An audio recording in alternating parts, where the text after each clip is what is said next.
All righty. Good morning, everybody. How you doing this morning in Blue Sky World? A little late this morning. Sorry, but got stuff to do this morning. Kind of was a little busy. So anyway, we're here. It's all that matters. We got 5 minutes. We got plenty of time. 5 minutes is time to make a trade easy. Okay, so what are we doing today, guys? Well, I can tell you if we're above 198, we're probably staying long. And 225 is long so far. So we're going to be right there. Right there. That's one of them. Okay. So that's only if we're going long.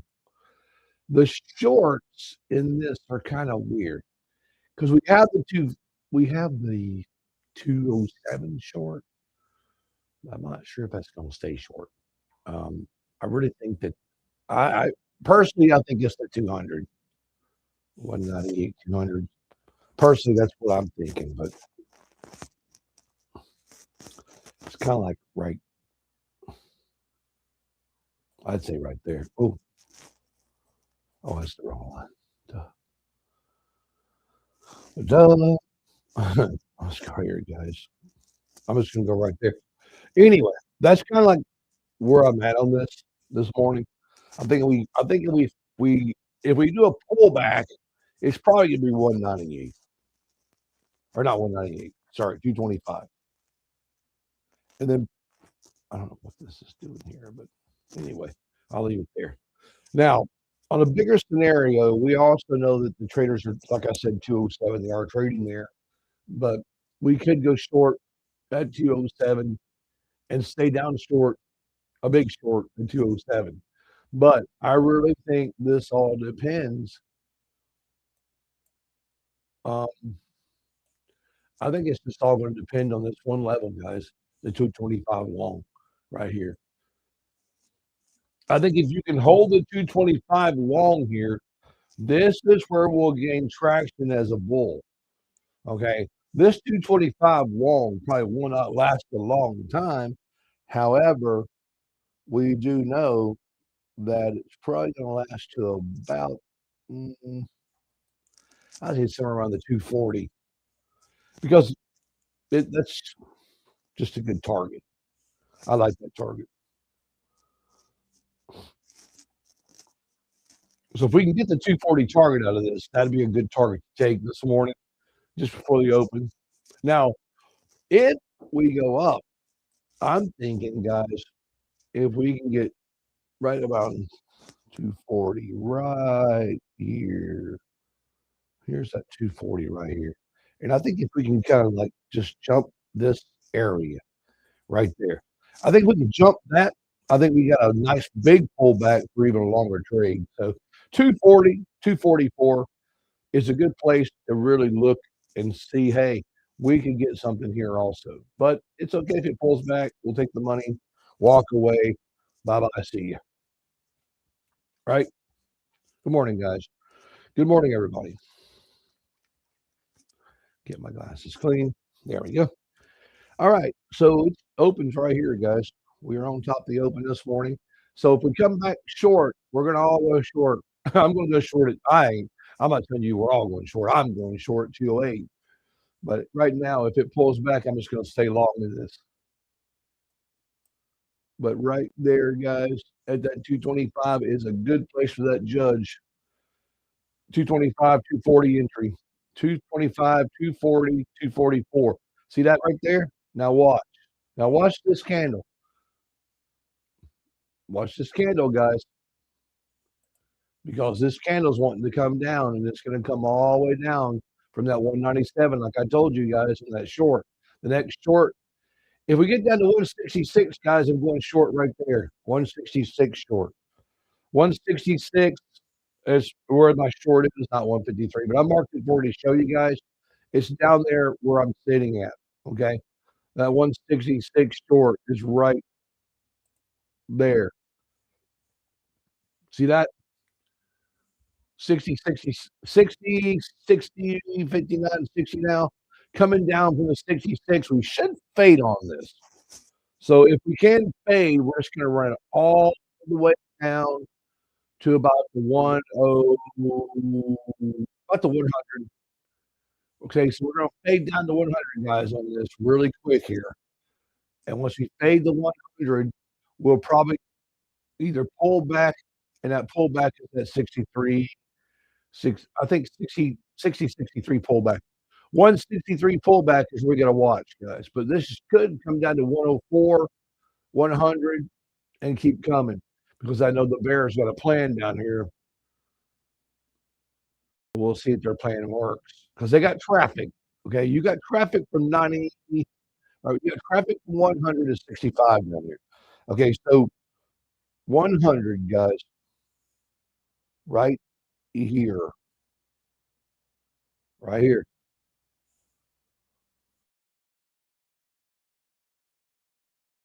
Well, come on. I got to get this chart moved. There we go. Have to close stuff this morning because you're going to be playing dumb little games, guys. Anyway, we're still trading the same level, guys. We're just going to go short 160, 160, 166, like I said, and just come short. If it goes back there, we're going to go long. We're going to have to cut these trades, though, and take profits. That's what the key is.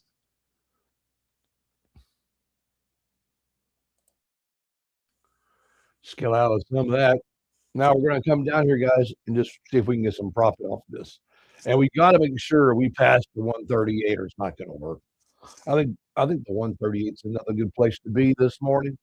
130, 135, 138 coming down. You got to break through to 135. If we're going to make anything happen, it's 135 and 110, or not 110, 120. Excuse me, 135, 120. Come all the way down, hit that 106.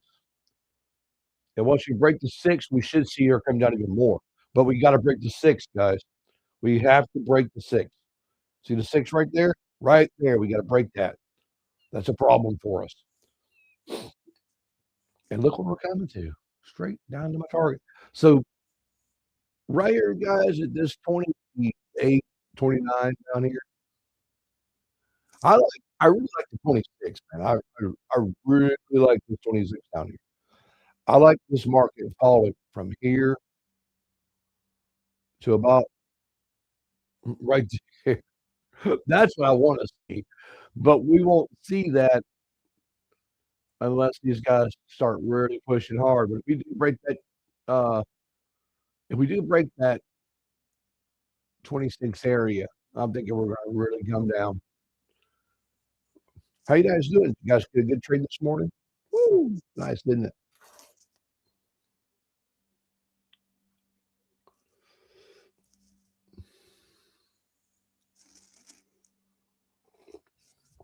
Well, we'll just jump on here and kill it. That's all. So we're down there in the box, guys. So now the box is telling you what? We have to go further down. If we're going to do anything with bears, we got to stay in that blue box. If not, we come out of the blue box, we're probably going to be going long again. Okay, so because these bulls are wanting that long at 100, okay, back to where I'm sitting at the 160, because there's a 60-point pullback between the 100 and the 160, but you won't probably see it do a straight 60 because you got things in the way, but that is the plan. The problem is going to be the 120 and the 17. That's going to be a problem for the bulls. It's going to keep trying to go south there. So 120, 117 down to 106. 106, we got to hit that again and go south again. Okay? We're just going to hold, guys. 106, hold. Then go down to 100, like we said we were. And now we're trying to get those deep targets. See, we just got to stay under 6. If you guys don't see it stay under 6, it's a telltale sign that, hey, excuse me, but watch what you're doing. 17 is bad. Remember I said 1721? There it is. Your next target up, 35. If it comes to 35, guys, she's still playing games. But It just wants to play all kinds of games. It's cool though. Did the Bulls let the Bears get theirs? That's the thing. Did we let them? I don't think they got enough. I really don't. Oh, what? Yeah, they did too. Wow. I had that lined up last night. That's amazing. It's the stupidest thing I ever seen. It's crazy, guys. We're sitting at a place where I came into my office last night and I was working on some stuff. And I said, well, I'm just kind of wondering, where these bulls are going to go, our bears are going to go in the morning at the open. And I marked it. Look at this.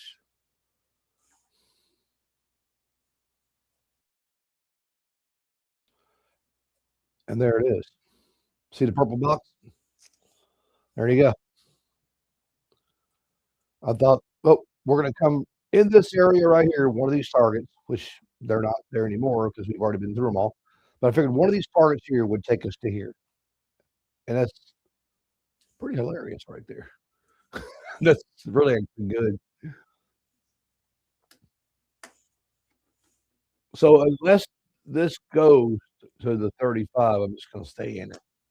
I took some targets out, but I will close it at 35, guys. I took some scaling done. I'm done already. Hell, we've already been killing this morning. But we want to see if they're going to get in that pink box down there. But remember, guys, if you're watching that pink box on the screen I'm showing you, that is a good reversal area right there at the top of it, down below, right here, because I drew this last night about 9 o'clock. I was just kind of wondering. But see my box? This is that bear box. That's where they need to go, but it's way down there. See my 26 is down here? It's way down there. I think the problem with the Bears, they got to get 100, and then they got to get like 77, 65. Once you break the 65, you start trailing to 26. We need to be sitting about right here at the 65 marker if we want to see this thing go further south. 65, 85. But right now we're hitting the top of the box and we can't move. So that's the problem. So good morning, everybody. How you guys doing? Concentrating on your trade. Come on, 65. Let's go.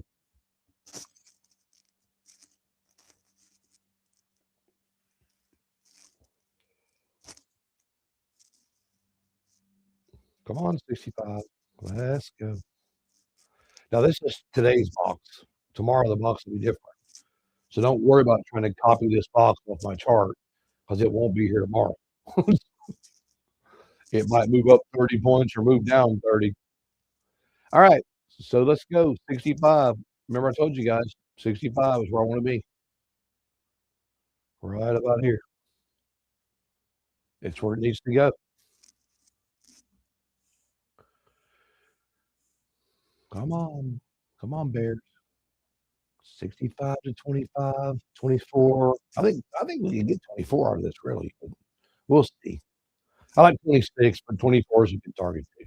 But you got to get through 65. Okay. So how many of you guys? Good morning. So how many guys are watching my chart, and you're watching your chart, and you're watching down here at this little thing, right? You see this? That's the Wall Street bottom line, and this is the breakout of that line. You see this coming down? Look where they went last time. Down here about 578. And then it turned and went back right here at 43, 48, 46, whatever the hell that is. So anyway, they come back. So you see this going down? There you go. Boom, there's my 65. Woo, let's go. Now 65 should take us to exactly 26 and a quarter. If we can hold that, it's where it'll go. If we can't hold it, guys, it won't happen. We got to hold 65 short. What an easy morning.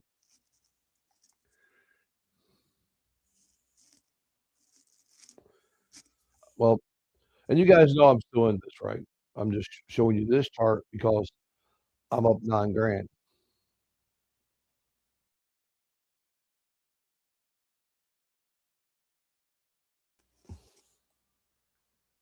There you go. How's that? Where the back is that? That's all right. So we got to get to 65 over here, guys, or we come back. We don't want to be up here. We're in the 96 100 area. We don't. So we just want to keep this trailing down. I think the biggest problem for the Bulls or Bears, excuse me, is that the Bulls break the 100. So anything under 100, guys, should hold. So just think about it. If you're holding this short, anything under 100, you should be fine. If you're over 100, it's not going to be pretty. You could get a massive pullback. So anything under 100, we just hang on to. Good morning, guys. Good morning, Dan. Good morning, Piper. Good morning, guys. Good morning. Good morning, Rick. How you doing this morning? Everybody's Cameron Cook. Good morning. Jet, quick. Good morning, everybody. How you guys doing today? So we just got to stay to 100, guys. 165, and we should see this keep moving. At least we get down to the bottom down here. But you can also see the 65 right here. That little box right here where I got it marked right there. That's going to be where we need to be, guys. We really need to be there. Okay. So just for it, where you guys will know, right here is where we have to be careful. Right there, that blue line. If it pulls back to this blue line, we can't be in this. As we see 65 now coming short down to my 24, 26 area. And that's beautiful. Now we expect either the big move down, a big move down, or we expect this thing to reverse. Okay. Because the next move down should be right in. I think it's here. Yeah, it's right there somewhere. I think. Let me see what that number is. Well, no, it might be ahead of that. It's probably going to be um,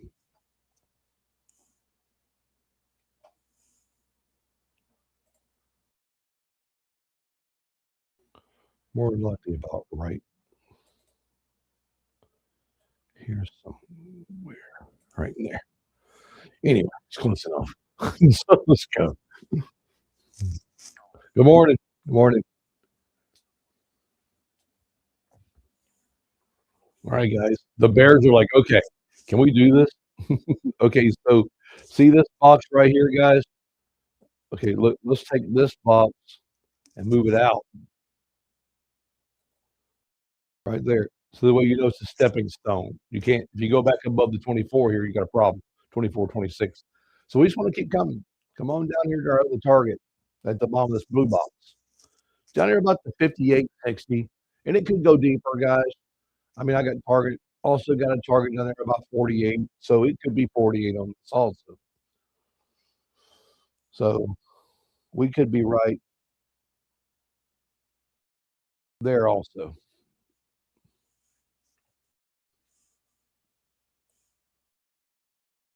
I really think it's going to come right down and hit that 68 again or 66. Remember the 66 up here? This 66 here? Well, the 66 down here works too. So we got another 66 down here. We got to break 66, 65, which is hilarious.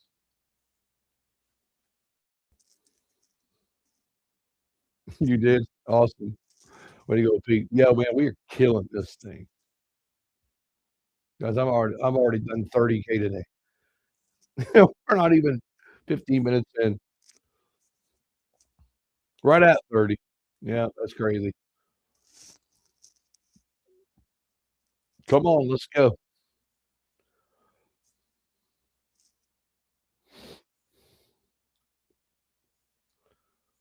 There's that 66 right there. So remember 66 above, 66 below is a good area. Kind of funny. 66 to 48. That's what we're looking for, guys.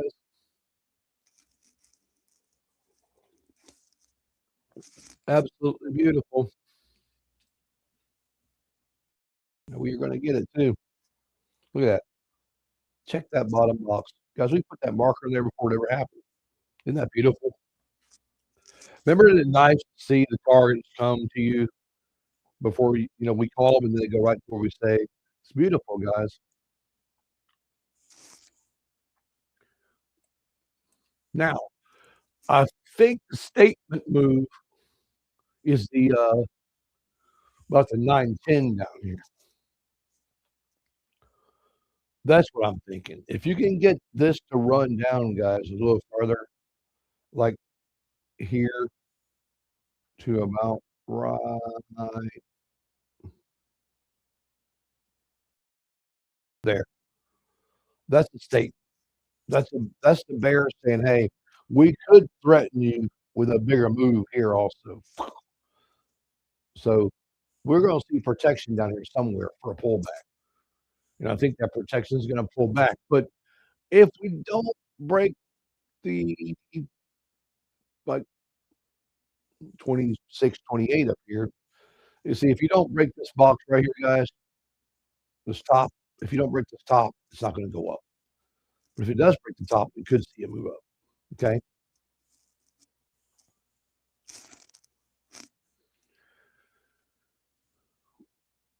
So you got that 35 up there, 28, 35, but I like the 28, this 28, 26 area right here.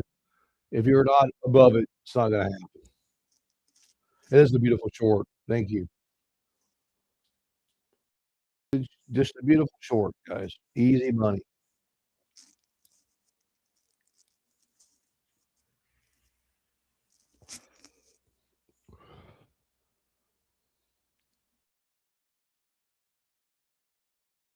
Come on.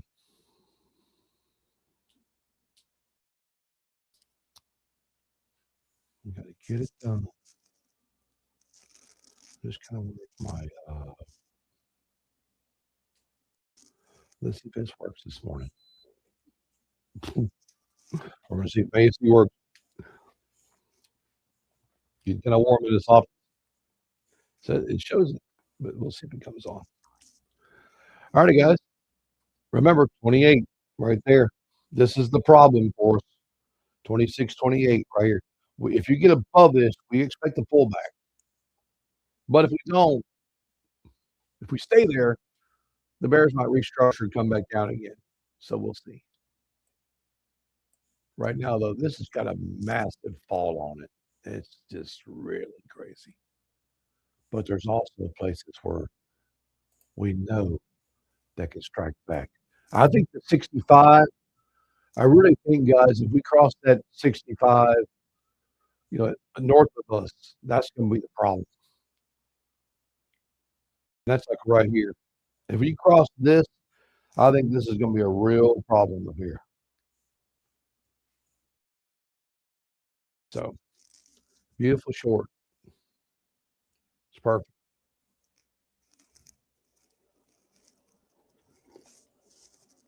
Ah, that's awesome. Coffee's so good in the mornings. I love coffee. Who else is having their coffee with me this morning? Let's go get our coffee, make some money. As I was saying this morning, guys, right here on this other chart, let's go if we can pull this other one up here. Right here. You'll see this. Now, you see this over here? This is the problem. We got it. We come down almost to the bottom of that box. So this is what they need to do if they want to make a statement. But the problem is they're not getting there. They're trying though. You got to give these bears credit for this. But that box I drew last night, this is my box that's saying, hey, this is where I expect my bears to be today. And it's exactly where it went. So I drew this at like 9:30. I told you guys last night I came down to my office messing around, putting some things together, and this is what I come up with. Took about 30 minutes, but I kind of looked into a lot of different things of where this market was supposed to go today, and it's really done good so far. So we were correct. Now we either trade out of this box later or we stay in it. We could stay in this pink area for a while until we see something else happen, but you never know. Yeah, coffee's king. Right. Market mom. That's right. I love coffee. I don't drink as much as I used to, guys. 1 cup in the morning, maybe a cup and a half, and I'm done. And I might have one later, like after dinner at 7 o'clock or something like that. But I don't do the 4 or 5 cups of coffee in the morning. I don't do 3 or 4 cups during the day anymore. I cut all that out. And I feel better. Let's go. Come on. All these sneaky little bulls.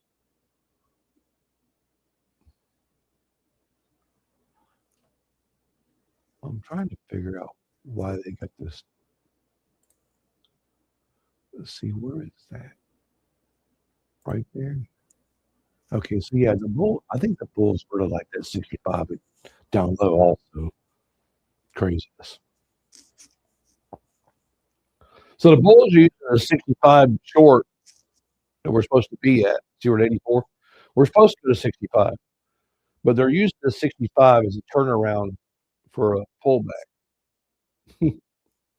Watch it go down to 65 and try to pull back again. See, it gets really close to it. 69, 60. Well, it was 68 now. There's 65 right there. See, they're using that as a pullback right there. If you don't break it, it won't pull back at 65. See that? There he goes. Stupid. And that's just the bigger people knowing where it's sitting at. Retail don't know that, but that could be a place they kill you at on that pullback at 65 because you got a massive pullback there. 65, 75, 85, 95, 100. Yeah, there's a big pullback there. So like 60 points. So basically, guys, we just need to get to the bottom of 48 down here. We got to get to 48 to keep going. So if we get to 48, I really think that we could see. That's a weird target.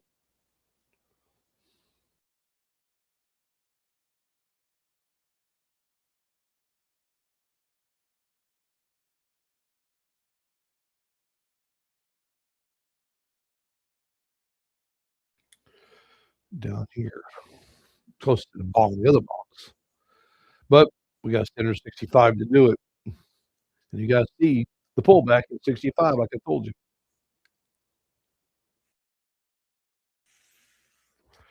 Anybody take the 65 long?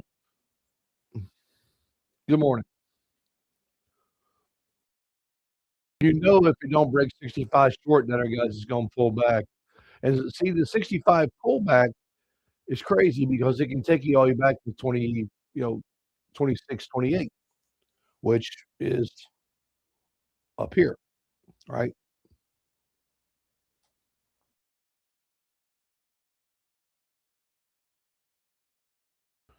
So just getting this right again so you guys can see it. So if we get back up to this area right here, so what we'll do is let's just do this.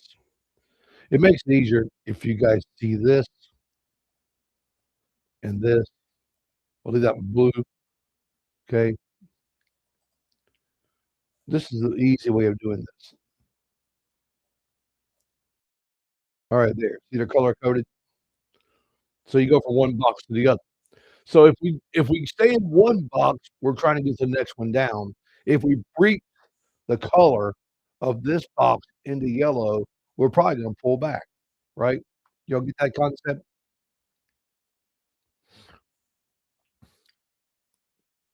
So this is the thing here. We already scaled out some contracts this morning, so we're good. So we got some scaled out money. Now we're gonna come up here and see if we can stay under 24, 28, right? Now, if we don't, we get back that yellow box, it could be a problem. And that yellow box should start 24 to 28. So we know 24, 28 is not a friend of the Bears. It's a bull. It's a bunch of bulls sitting there. But if the Bears want to avoid that, they've got to stay under 24, guys. 24, 28. We need to stay under it. As long as we stay under that marker, we're fine to hold this. If we get up there, we'll scale out. We'll scale out 3, keep money, see what happens.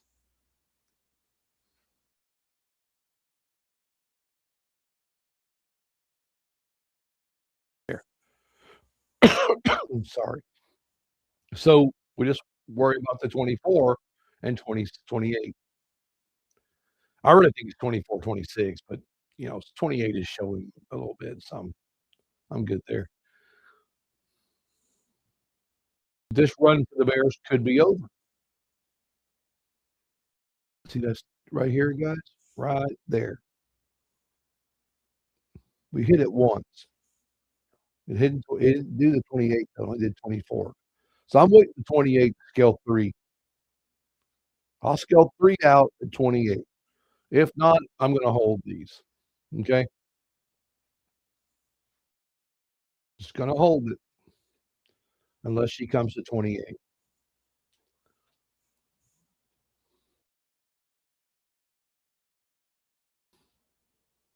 Look at that shit. 26, 27. It barely tapped 28, but didn't cross it. So it didn't cross. I'm not cutting. Amazing. So gold in future. I said, use an account. Grab your account, man. Come trade with me. Let's go.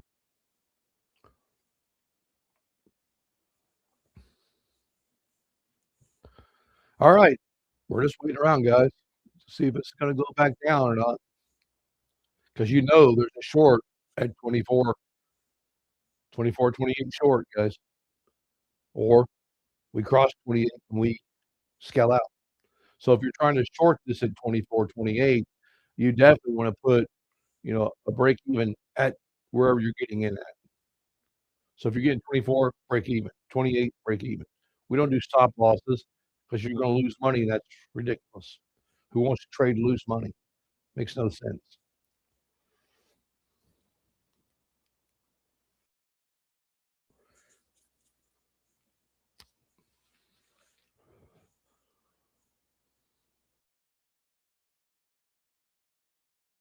Okay, crazy bears. Let's go. Get to 6. Let's go. Oh, bears. These bears. The only thing I don't like sometimes is these bears get. Ooh, there's my scale. So I don't like it sometimes when the bears come all the way down and just stall. It's like, really, guys? Come on, man. You know what you're waiting for, though? They're waiting 1 more minute, 10 o'clock. These bulls ain't stupid, right? They got this thing up here now. So the bulls know maybe they're gonna try a protection area, and maybe that protection area is gonna be somewhere between the 33 and the 100 up there. So we'll see. They could be using the 24, 25 down here as protection right here on this box to reverse this back up, and that would be a good thing to do for reversing here to here. So you would go 30, 28, 24 to 30 to 60, 60, yeah, excuse me, 24, 28, back to 66, 68. But I like 65 right here. 65, 66 is a good area right here. So it could be 24 to 66, or it could be go higher. But we're going to see right here on this candle. This 10 o'clock candle is what we're waiting on because we do know this could be a problem. But right now it's not. It's not a problem for us just yet because it's got a long way to go. You're not getting bulls aren't getting this market back, guys. Let's see, where is that marker? It's up here, right there,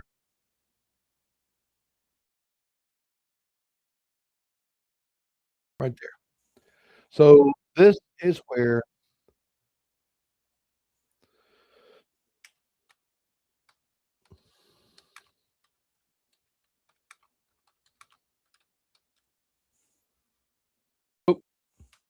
I'm always looking at my screen.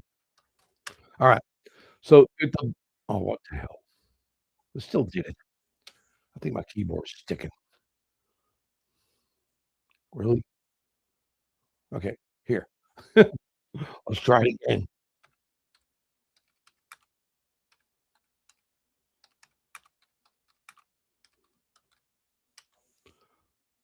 Did that work? Right there. Here. The Bulls can steal the show up here. Right back to the Bulls side of the market. Well, not back to the Bulls side of the market, but it's it's gonna be where the Bulls make a stand to try to make the market run again. As you know, we've already been bullish up through here anyway. The Bulls own all of this, guys. They own all of this down here too. I mean, so you gotta look at it that way. So the Bulls own everything down through here. I mean, if you really wanna go and get technical on where the Bulls actually own this market to, you would be looking in somewhere about the 27, 498, 494. So the Bears got a long way to go to take this market back from these Bulls. It's way down here, way down here. Like it's way down here, guys. Way down here. It's like down this area, like right in there somewhere, like 400 something, way down here. So this is just all Bears trying to come back through all the Bulls, right? You're trying to capture territory. But when you get down here, the Bulls are gonna make statements to take the market back from you. So right now, we need these Bulls to do reversal back to here. If not, the Bears keep coming down. And I do think the Bears could actually have a really good day if they stayed with this, because there's some big targets down here, guys. There's some massive, big bull targets. And there's some really good places that you can actually run and, you know, 30, 20, 30, 40 points at a time and just keep coming. So that's what we're looking at. Boom, right there. So as we come down here, guys, I really think you're looking for like 65, 64, 48. We got to get past the 65 and 48 if we want to make this work. 65, 48 down to 110. Okay. Or not 110, 910. 910. So 65, 48 down to 910. 28, 910. That's the target low. If we can keep this. So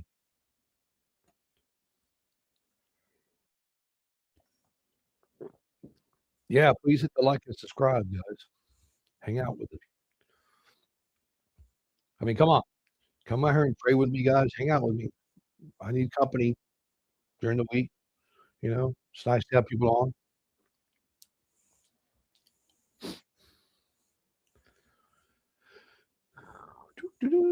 Let's go. There's a 65. Come on. Let's go to 48 down here. 65, 48 is beautiful if we can get this thing to come down.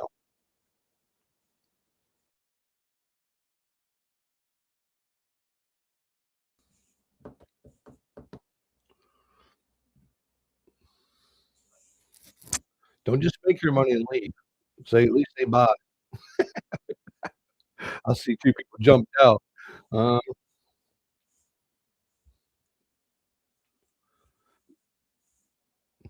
let's go.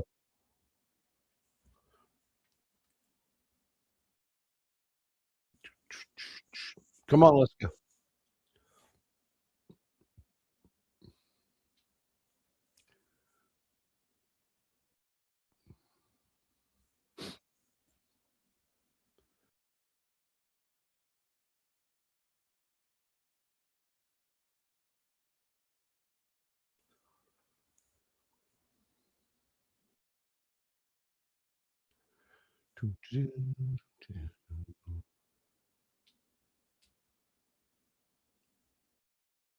Come on, let's go, Bears. See how the Bears are just kind of real slow, guys. They're just thinking about it. They got under 65. So you guys know if you don't break 65, you take a long there. Everybody's going along with 65, and they're just kind of pushing it back, taking profits, and then they're just trying to wait. They're trying to wait for this 40, this 48, 49 short down there. That's what they're trying to wait on. They're trying to get down to 48, 49 and go short again. If you can't break the 65 to get there, so you can go 65 short to 48, or you can go 65 long back to about 92, and that's what everybody's working on. They're just looking around, getting these entries. Easy Monday.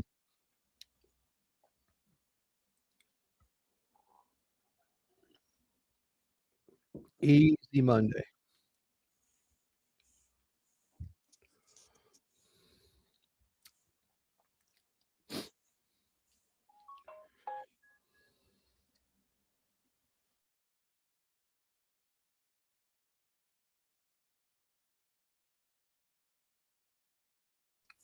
I'm thinking this thing is trying to work, but let's see. Hmm,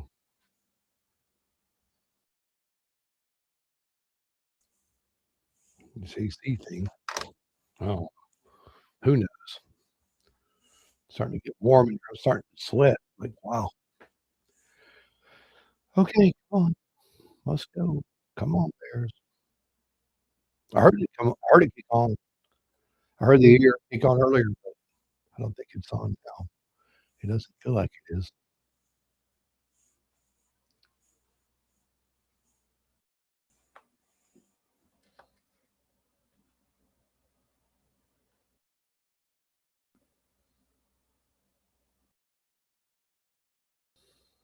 Hmm.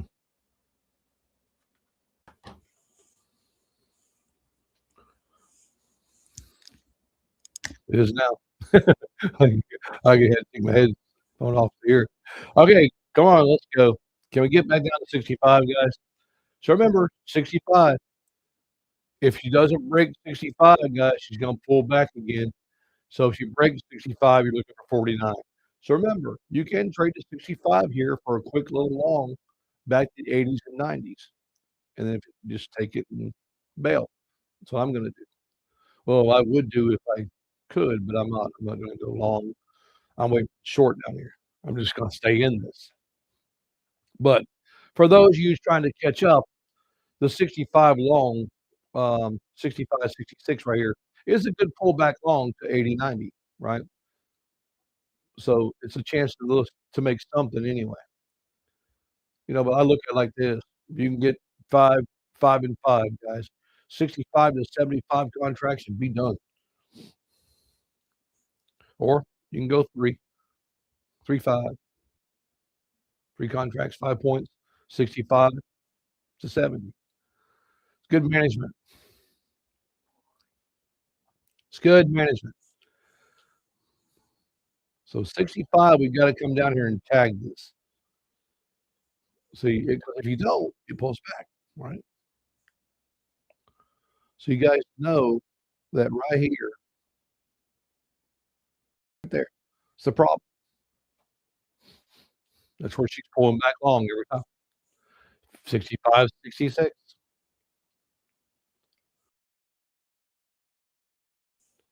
Because the Bulls know there's a big pullback here of 30, 40 points, but they only get like maybe 20, but they could go a lot higher than that. So that's where everybody's just taking the trade on their longs. If they didn't get the short earlier, they're just using that as a place to get money. They're milking those shorts down there, but it won't hold. You just gotta be careful, get in and get out, get in and get out, because what happens, this could be a trap that the Bulls are setting or the Bears are setting up on purpose to get everybody to bail in here at 65, 71, 73, and then all of a sudden, boom, big killer candle comes in and wipes everybody out. So this is what I'm looking at. So take a little that's why I said you take little minimum risk. 3, 4 contracts, 65, 70, 71, get out. That's what I would do in this situation. Because if they do bait the Bulls and go to 65 and decide to go short, they might take everybody with them that's trying to go long at 65. And it becomes just a big giant spring candle. It goes bang, and it's done. And they're all trapped and caught. So think about that. But you can see, guys, if you look at what I'm saying, 65 is done really well. 65 long is done good. Am I taking the 65 long off of this? You would never in a million years think that 65 is that long in a million years, right? Like, what's it doing down here? Well, it's just where it's at.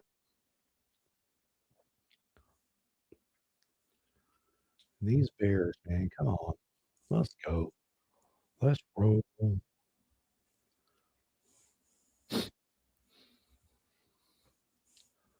Let's go. 65.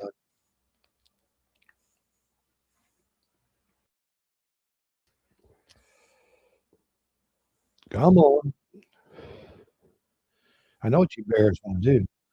You want to suck everybody going along. You just want to slam. It's kind of the plan, but right now, what's the plan does?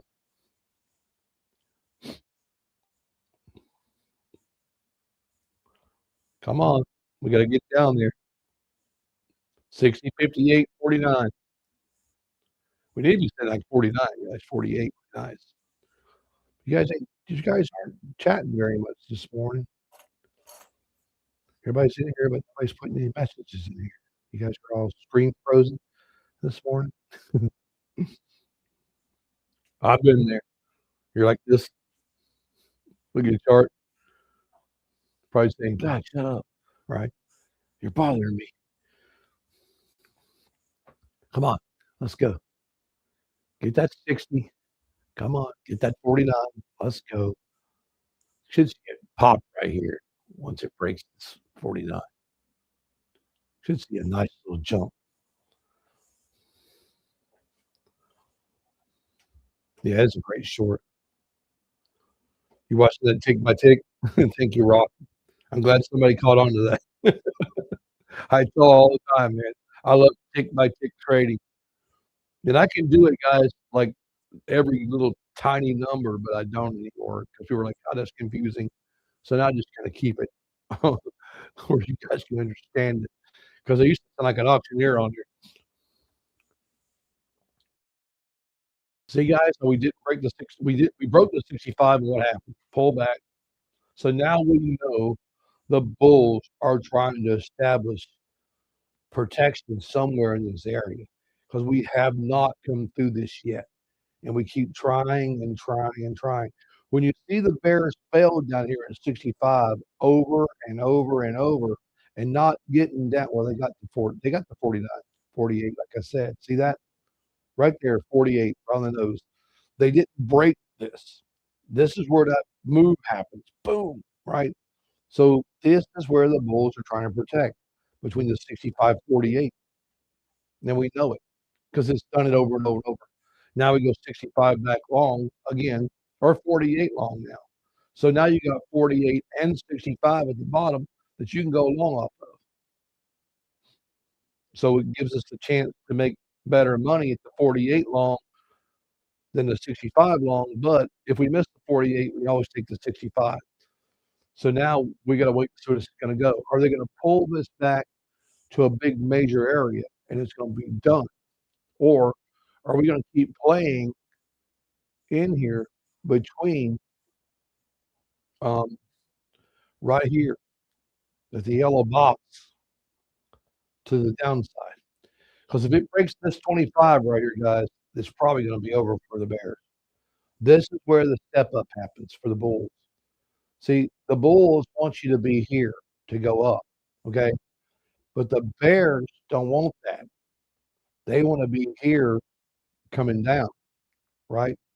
And it's the same thing down here, guys. The Bears want to come down here, down into this area.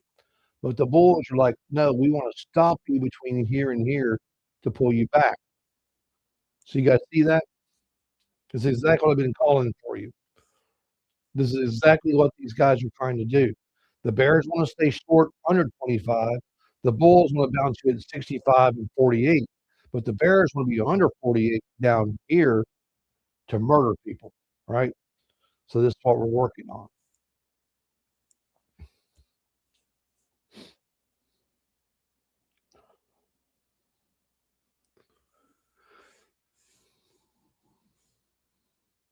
And you can see it's pulling back.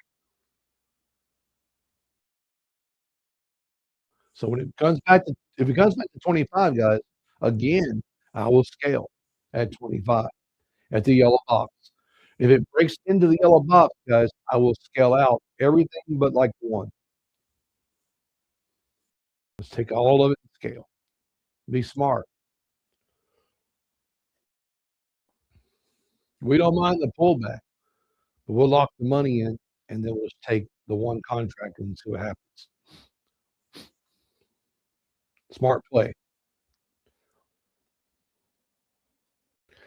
Dom, I was looking at the markets last night and I thought, okay, that big pink box, I looked at all the markets and I thought, you know what? We've been down here before, and it was, no, gee, when was it? It was like, well, where's that marker at? It was in May. So we've been down here in May. So I went and looked at May and looked at some of the lows of May. You know, I thought, okay, we would probably try to go back into the May low, some of those lows in that May area. And then that's where I come up with that box. Always look back in your charts, guys. Don't just focus on, you hear everybody tell you, oh, look at this chart or that chart. You got to learn how to look back, guys. Always look left. You're always looking left. What's the candles previous to this candle doing, right? Or what have they done previous? If you look left on this, you're going to see a bunch of bull candles because that's what they did. They went bullish and ran the thing. So we know that the bears have to struggle to come back through all this as they try to get back to 65 again. But I got a mix. I'll show you guys before I get off the other stuff on the other chart that I didn't show you because I'm trying to set up a way for you guys to actually see what I'm thinking, how I'm thinking, where it's going to go. We have it pre-planned for a while, so like a pre-planned thing.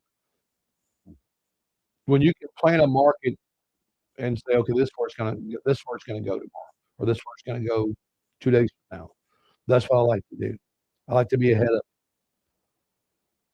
but I can tell you all the targets for the next probably 6 months because I just sit down and tag everything.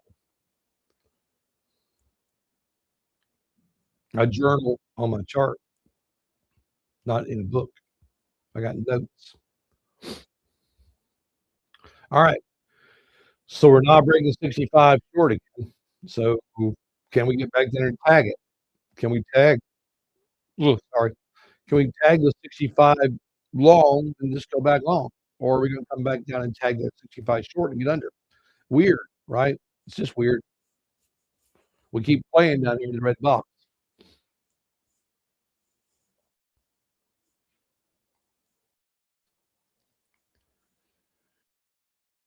Kind of crazy. It is what it is. We know it, guys. We had to break 65 to stay in this.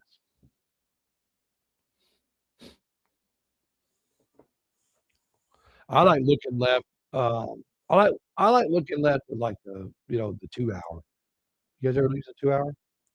Everybody tells you the 4 hour. Use the 2 hour also. There's a lot of them you can use. Just preference, I guess.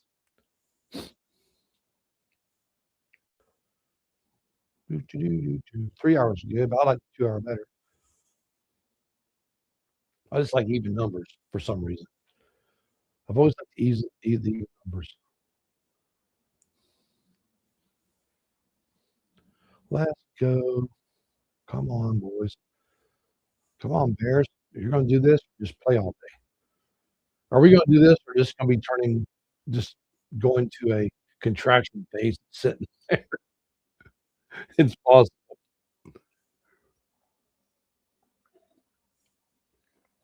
It could be a contraction phase later if this thing don't do something soon. But you guys know the red box could be the contraction area that you're seeing right now, right? Unless the bulls get a little bit of a move and go back in the yellow, but we expected this big move. Now, this was a given. I talked about this on Friday. See, we're expecting a big move, like a really, really big move. And I think it has been a pretty good sized move because we started this short at like 30,092 or something. So yeah, we're pretty much where we called it. That's crazy. That is insanity. Because this short was at like 30,120, guys. So 29, 120, 28, 120. So yeah, you've really come down. And that's exactly what we thought. We figured 1,000 point drop. That was a given.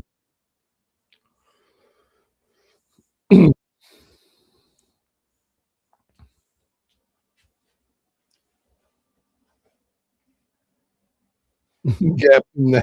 That's a good one. I like that. Let's just do the gap and nap, you know. All right, guys. As you can see right here. All right. So what are we doing here, guys? See that scale? Scaling out because we now broke the scale area at 24, 28. So we scale out everything out of this, and we just got that little 2 grand run. So this makes this for the long is, guys, at that 26, 28 range. We know this, and this could be a massive pullback, or it could be another setup because you know the bears want to go short here. You gotta be careful right here. But hey, let's go over and look at this other chart and see what they're doing. Okay, so alrighty. So basically, the Bulls are trying to get 32 out of this, and the Bears are at 12. So, guys, if it breaks the 1250, it'll go short again. If it goes to 32, it's going to stay long. So, you think about the 12 and a half. Watch the 12 and a half short here, and there it is, right? 12 and a half. So, watch it come back to 12 if it don't reach it, because you will come back to right to, well, let's just say 13. You'll come back to 13 if they don't break the 3. If you break the 3, we're coming south again. See that? We went 3 south. We pulled back from 3. So now you got 300 or 299, or excuse me, 999, 28, 999. So 999 now has to come through to go up.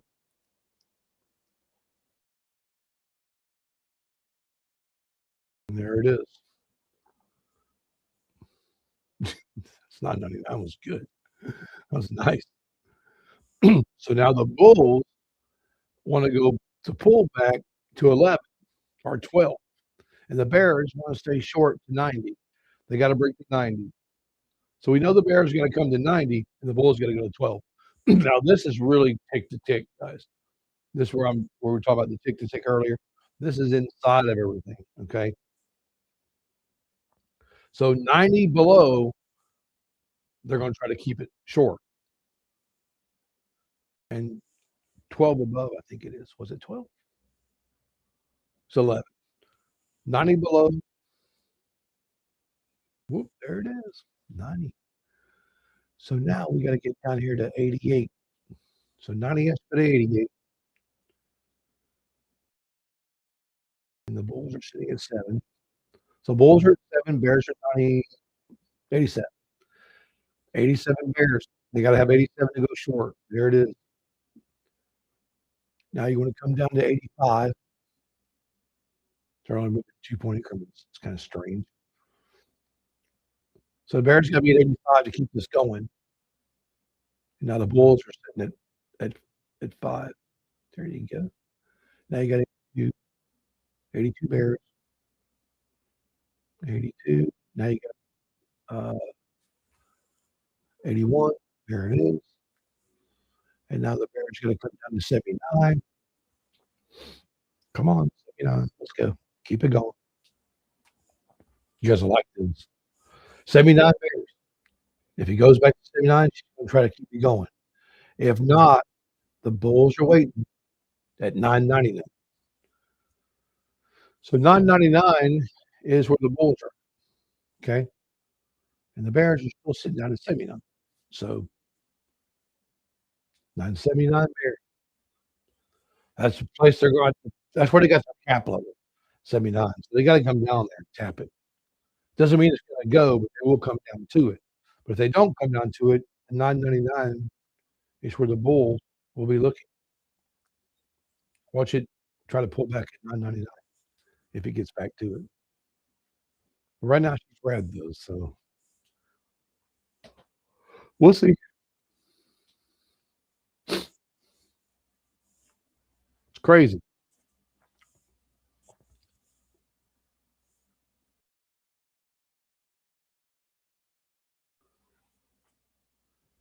Come on, Bears. 79. Let's go.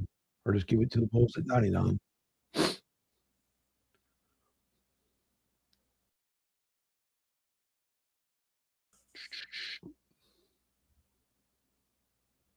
Really? We're staying here between 99 and 79. That's crazy. All right, Bears. Let's go. Come on. 79. 79, 65. Or 99 pullback.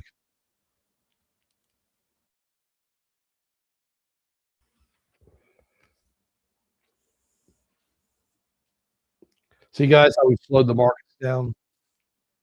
Remember I told you about the contraction failing off here. We're not strong as we used to be. So the Bears are pissed. The Bears are starting to lose their mojo here unless they get something going. So you're going to see pull of bulls step in and start moving this market back up, or trying to. See 99 right here? Watch. Watch the 99. Whoop, there she goes. What? There you go. 99 moved. 99 back to 11. Supposed to be 11 here, but we'll see. 99 is supposed to go back to 11. There's 11. There you go. Now, see, 11 wants to come back and top out at 32 or 33. Okay. But you had to be above. Now you got to be above 19. So now you got to look at a pullback of 99 to 19. Okay. So 99 goes back to 19 to 32. Or you get under 90, get under 999 is a problem. So anything under 999, you can't long. It's a short. So 999 is where the bears are sitting, and the bulls are sitting at 999 and 19 for the longs. Okay. Now this is inside of these. This is inside the 15-minute candle you guys are trading on. This is the exact inside of the candle. So we're trading inside of that candle. We're breaking it down to see where everybody's at by looking at the inside of the candle, which nobody does this but me because I'm the one that made it. Okay. Nobody else has this because I'm the person that came up with it. So 999 is for the bears want to go short, but you want to get to the 19 as a bull because you want to push 19 to 32 here. Watch that 19. See it? Boom. I remember, guys, 25 is where we want to go long anyway. So 25 to 32 is the target here so far. All right. Market cap levels are some good stuff. I call it, I don't know why I came up with cap levels, guys. I just like the name of it, but that's what I call it. I call it my market cap levels.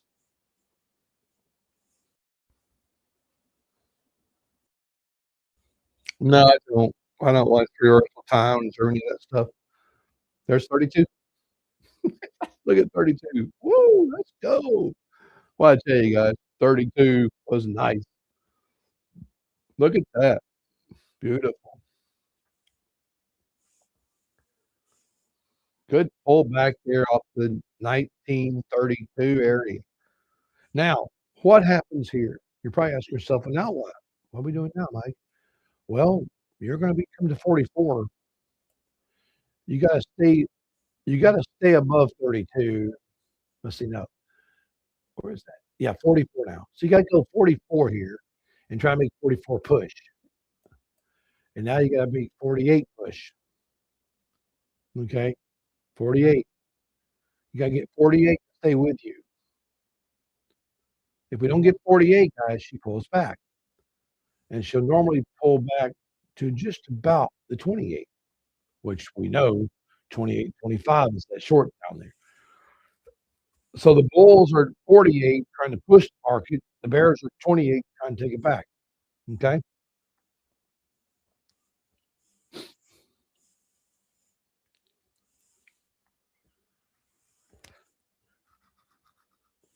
So we'll see. So it's 28 and 48. If the bears don't do anything with it, the bulls get this 48. They might push this market a little higher off 48 here, but we'll see. They're probably going to struggle doing it, guys. A couple little ticks at a time, like they just got the 50 here, but you're going to see it try to push from the 50, 51. Now it's 52. Come on, 52. Let's go. There we go. There's your 52.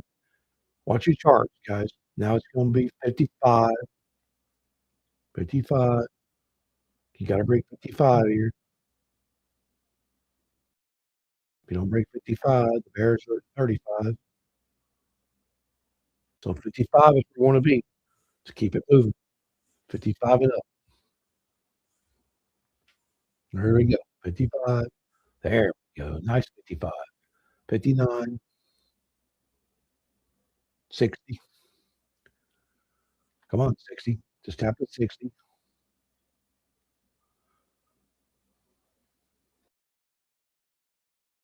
There's 60 right there.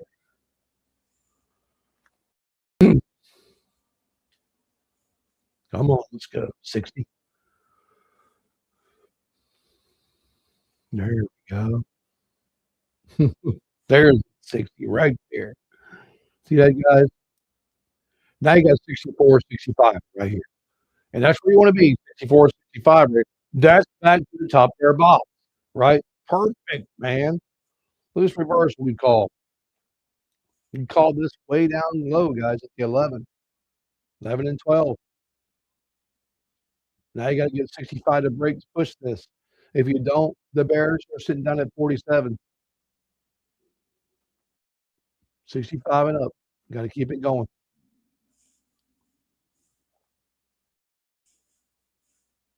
But this is a place where bears can turn you. Because remember, 65 was that target short.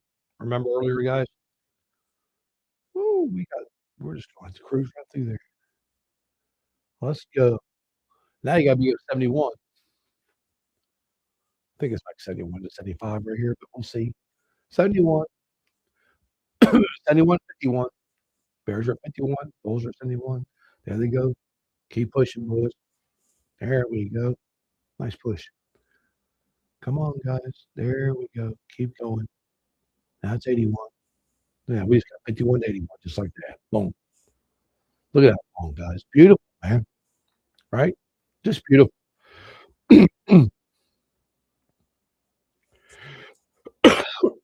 Sorry, guys. Yeah, you're right. That's right. Look at 15 in 1 hour. 81, guys. Can we see 81 move? 81, 61. Bears are 61. Bulls are 81. Can the Bulls push off the 81 now? You have to have the 81 to make the market move. If you don't get the 81, market don't move. You will pull back probably 61.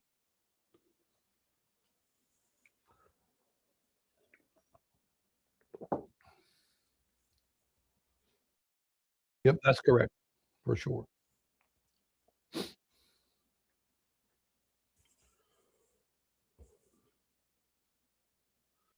Watch it come back down to 61 here. Man, this AC, whew, I don't think it's blowing like it should. I'm about to sweat.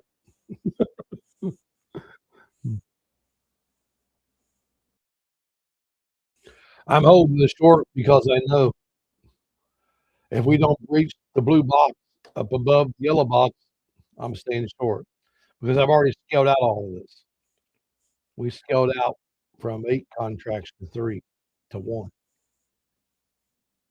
So we've already locked in 7 contracts of money coming all the way down from the big short. So we've already locked in.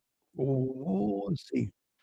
Well, this morning, guys, we locked in 28 plus that little short, that little other trade we had this morning. So yeah, we've locked in about 28,000 already. So, and I know from experience, this is just a pullback. This don't mean the bulls are taking over. Okay. Just because you see a candle come in here and go crazy doesn't mean the bulls are taking the market back. We already see up there where the bulls still the show. That's what I'm waiting on. Where it says bulls still the show, right there. That's where I want to be. But I'm just calling these trades because this is where we could take the trades if we wanted to. As you guys can see, she got up there in the 80s, right? We got to like 96 long on this. The 90, or excuse me, 95. So 95 is where we need to be right now. But the bears know, okay, they know down here about the 70, what that 75. They know in 75 by this chart over here that hey, we go to 75 and try to put a short in here or try to do a pullback. So watch it go to 75 and try to pull back. If not, watch it go to 75 and bounce back up. So watch 75, guys, on your screen. Just watch. Will we stay above 75 or go below it? There it is. See it right there? It's right in 75. Right there. You come down. So you know 75 is where they know the bulls want to keep it, but the bears also want to short it. But don't short 75, guys, because that's not a massive short. That's a pullback short for a fake. See that? There you go. So 75 you could have got in on and ran it back up. Pretty cool. That's nice, man. Good P&L.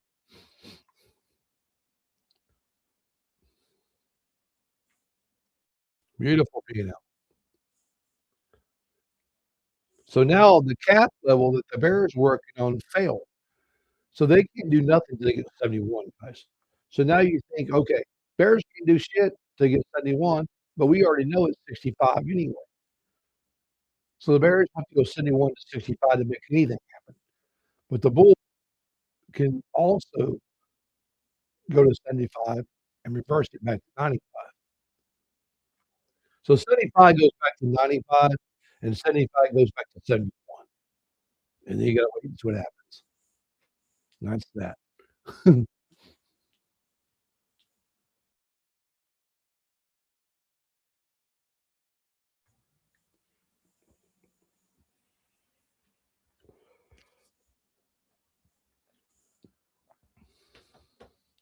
Yep. Like and subscribe, guys. If you want me to keep doing this every day, gotta get some followers. Let's go. I'm on here free, guys.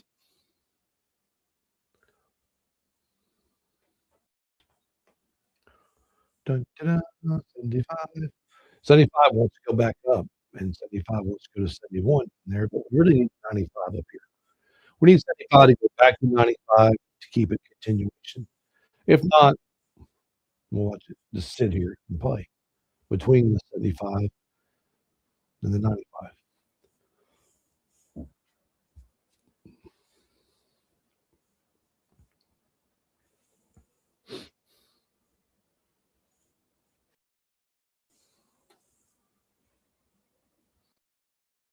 Crazy. That's right. Unless you hate money, all right? Because guys, every morning we've been on here, I've been on here for 4 months now, 3, 4 months back live. We haven't missed a day. We've done money every single day. So 95. Some days are huge, some days are lighter, but hey, we've been averaging about 30,000 a day for the last 3 or 4 months. So the room's been really good. I just like calling the trades for you guys. Try to get your try to get you funded. There's 95. See 95, guys? Whoop. Now it's 97. Now it's going to be 99, 100, 100 still, 100, 101, 102, 105, 105, 105. Boom. 105 right there. Come on, 105. There you go. 109, 109. Gotta get 109 or you're gonna pull back. But it's not a big pullback, it's just 109. So the pullback on this, guys, the bears are now sitting at 91. So bears are 91, bulls are at 110 now. So you gotta get 110 or you pull back to 91. If it pulls back to 91, it doesn't mean it's gonna go short. It might go long again at 91. But you gotta watch the 91 for the bears to try to step in and steal points. It could be 1 point, could be 4, but the bears will try. Okay.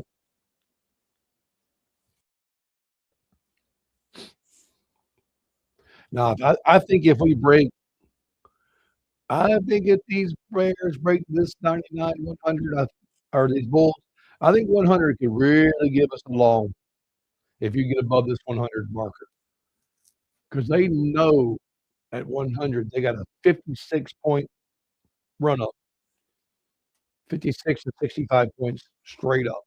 So the bulls know the 100 area is a good place to be in because they also know there's about a 60-point pullback off of that.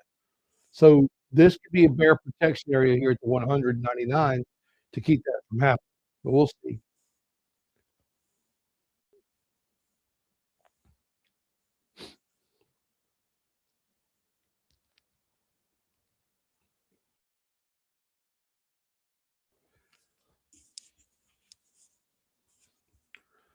Oh mercy. Let's go. And there you go. There's your 91.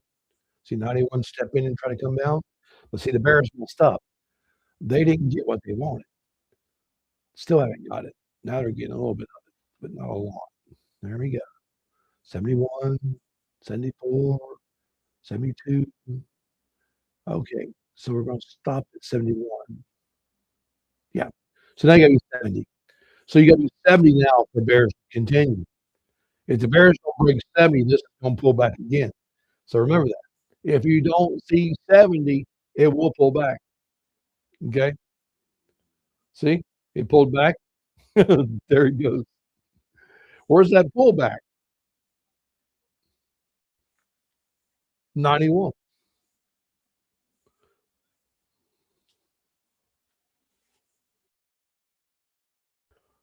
Yeah. So there's watch this 91 here, guys, or watch the 70. That's the only two areas you got to be concerned over. If it breaks the 91, the bulls might try to push it. If it don't break the 91, the bears will take it and push it back down because they want the 71.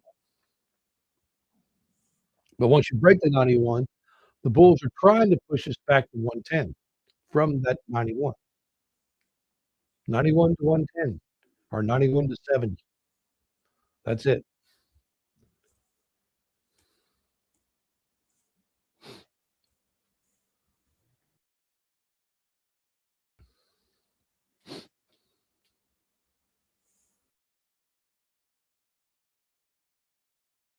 It's just crazy.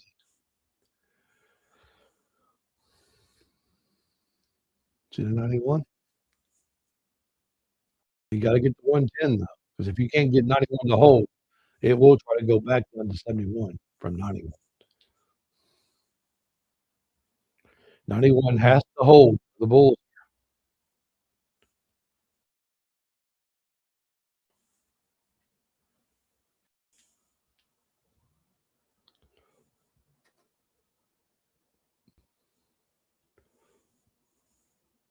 91. Let's go. 91. So you guys know, most of the time the market's terrible after 12 o'clock. So basically, I'm going to be on here, guys, in the mornings from 9 to 11. Justin's going to come in after me from about 11 to 12. And then we're going to just be done until Coach Becky comes on and does her thing in the afternoons, her laps and stuff like that. Because there's no reason to be trading between 12 and 2. It's terrible, you know. We're trying to encourage people to stop trading the bad times of the market. 12 o'clock is usually like this, or just stupidness, guys. So, you wanna kind of like take your money between 9 and 11. If you're kind of like, okay, I didn't make what I wanted to make this morning, or I kind of messed up and I missed the call that Mike called, but Justin comes on in an hour, I can maybe catch something with him. It's perfect, guys. Just, try to do your best to stay with us, and then, wait till the afternoon when Coach Becky comes on, and then maybe capitalize a little bit with her, or maybe, get your account where you want it to be, or a little more, or whatever. So that's what we're doing, guys, from now on. So when we start seeing a lot more people come in, we'll extend those times.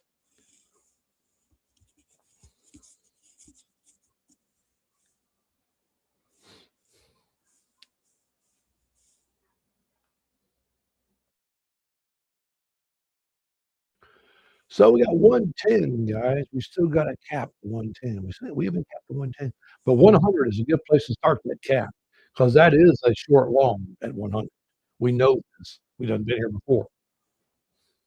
I'm glad you agree, Cameron, because it's right. I mean, you have to get money, guys, early in these markets. Just jump up 9:30 to 11, get your money. Maybe you're working on another account or something, got 2 accounts. You close one at 11 o'clock, you open the other one. Trade with Justin. Get it somewhere every day and just leave it alone. Wait till Coach Becky comes in, get a little more, leave it alone. I don't trade nights, and uh, I think night trading is terrible. I mean, I just don't mess with it. 110. I don't need to be on at night to make money. Only desperate people trade at night.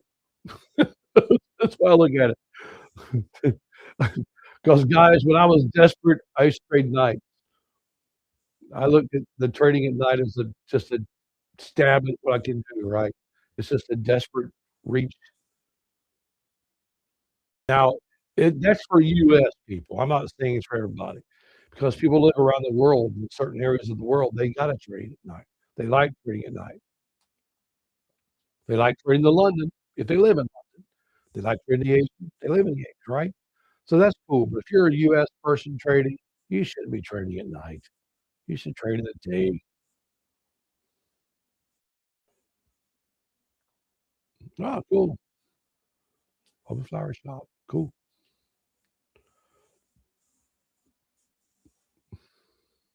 110. Well, if we ever need some flowers, we know where to go. All right.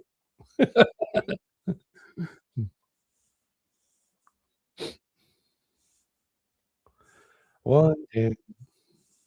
Let's go. Can we get the 110 to push? We've been trying, guys. Trying to get where I can take this other long, but I'm just gonna wait. Let's see if we can get the 110 to break. Come on, 110. Quit playing around. See, the Bears kind of messed up. We know we got to have the 110 for the Bulls. Now the Bears got dumb and put their marker at 71. So if this don't go to 71, guys, it's not happening. It might fake a short. They might come down to 90 and try to short it, but 90 is also the long here. So if it don't break 90 to 71, it's not going to happen. Okay, because the Bears need the 71 for continuation, but the Bulls only need 91 to go back up. So now, guys, the 91 can be a place where they're looking to push the market. What's the 91? If it doesn't happen, this can pull back to 71, but I doubt it. We'll see.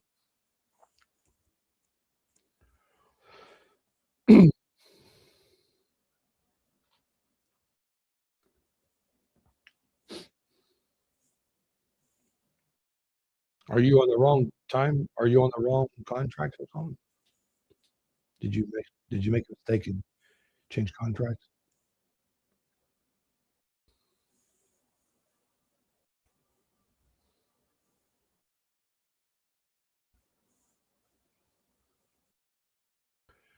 We're on September.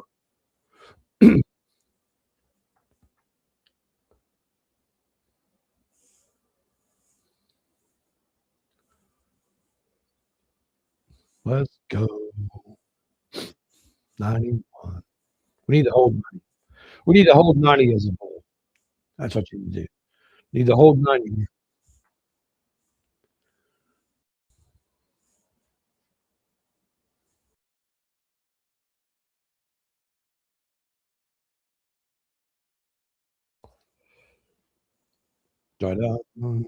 Or hold 90.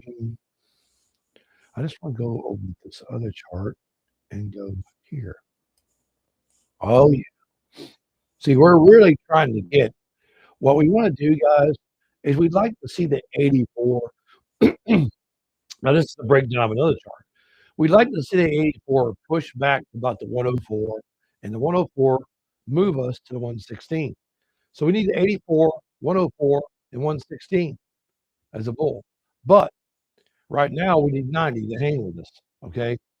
So you see all these little targets that they have that we know we have to get? This is where the problem comes in.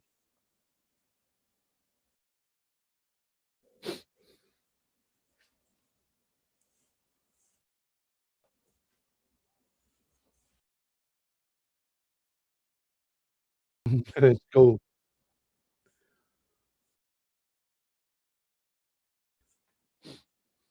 That'd be cool. Have 10 people come on in. Come on in. Let's go.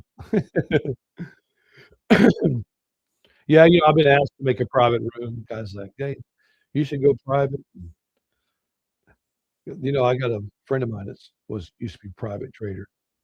He only allowed so many people in the room, but they paid to be in that room. But they also made some good money with him.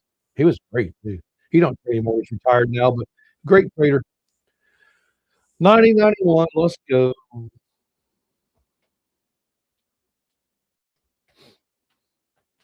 Later on, guys, we can get enough people.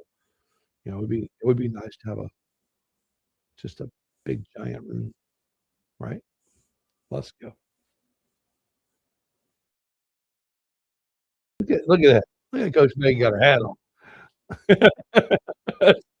Good morning. Are you trying to surprise me this morning? Happy Monday.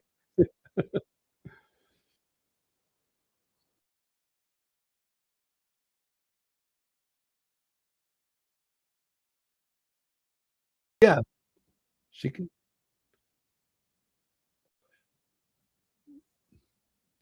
You guys see? Can they see you already this morning? Are you live? Okay. All right, guys. Hang on a second.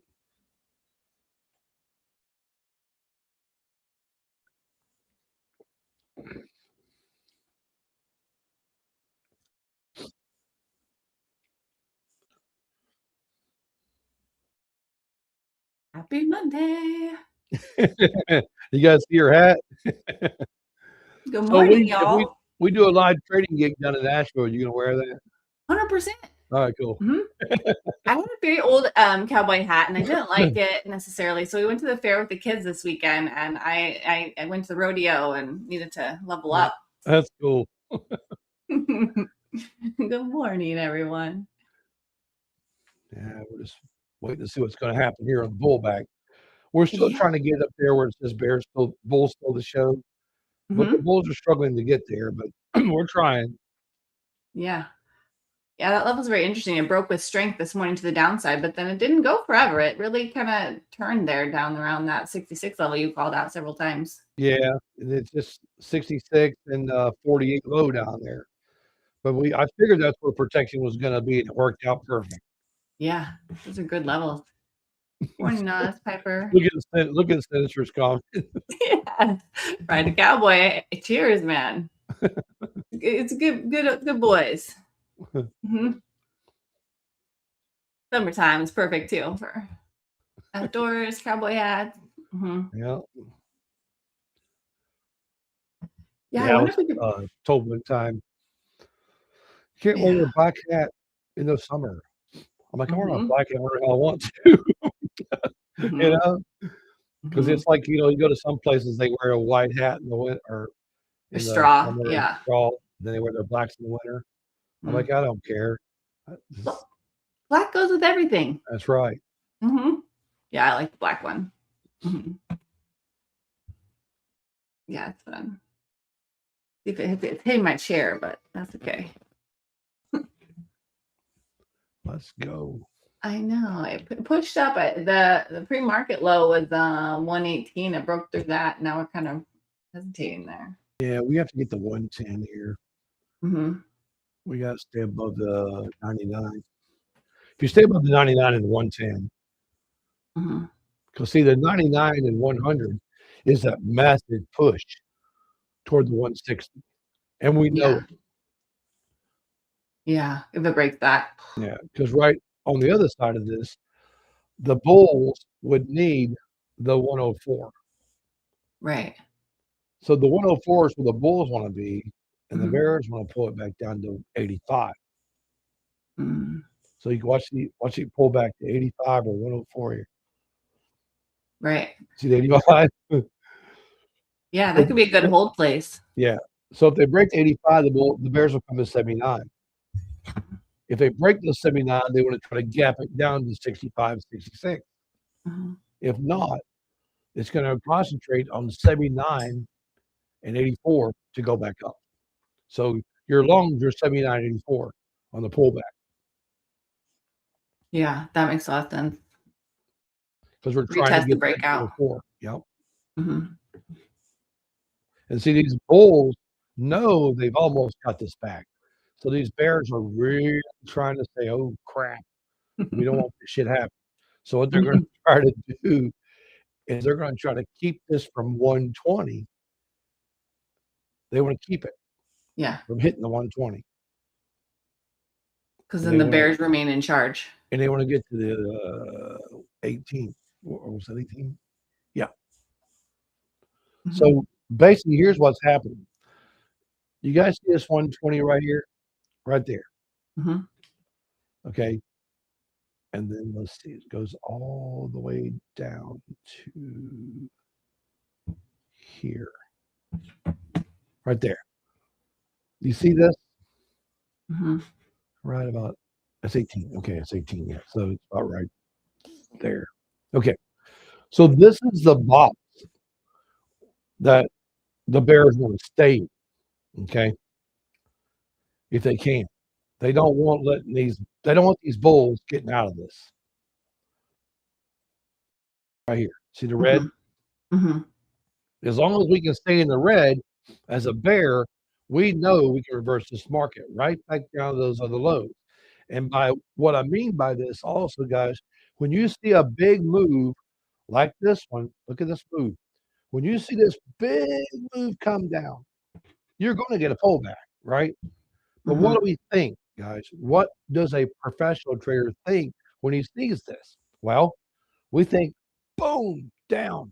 Okay. Of course, we've already had a big down. See, we got the big down. Okay, but now we got the big extension of that down. So we got a big extension down. We're going to get a pullback every time off a big short. We know this, right? Yeah. So we retest levels down here. We wind up going boom, boom, straight down even more. Okay.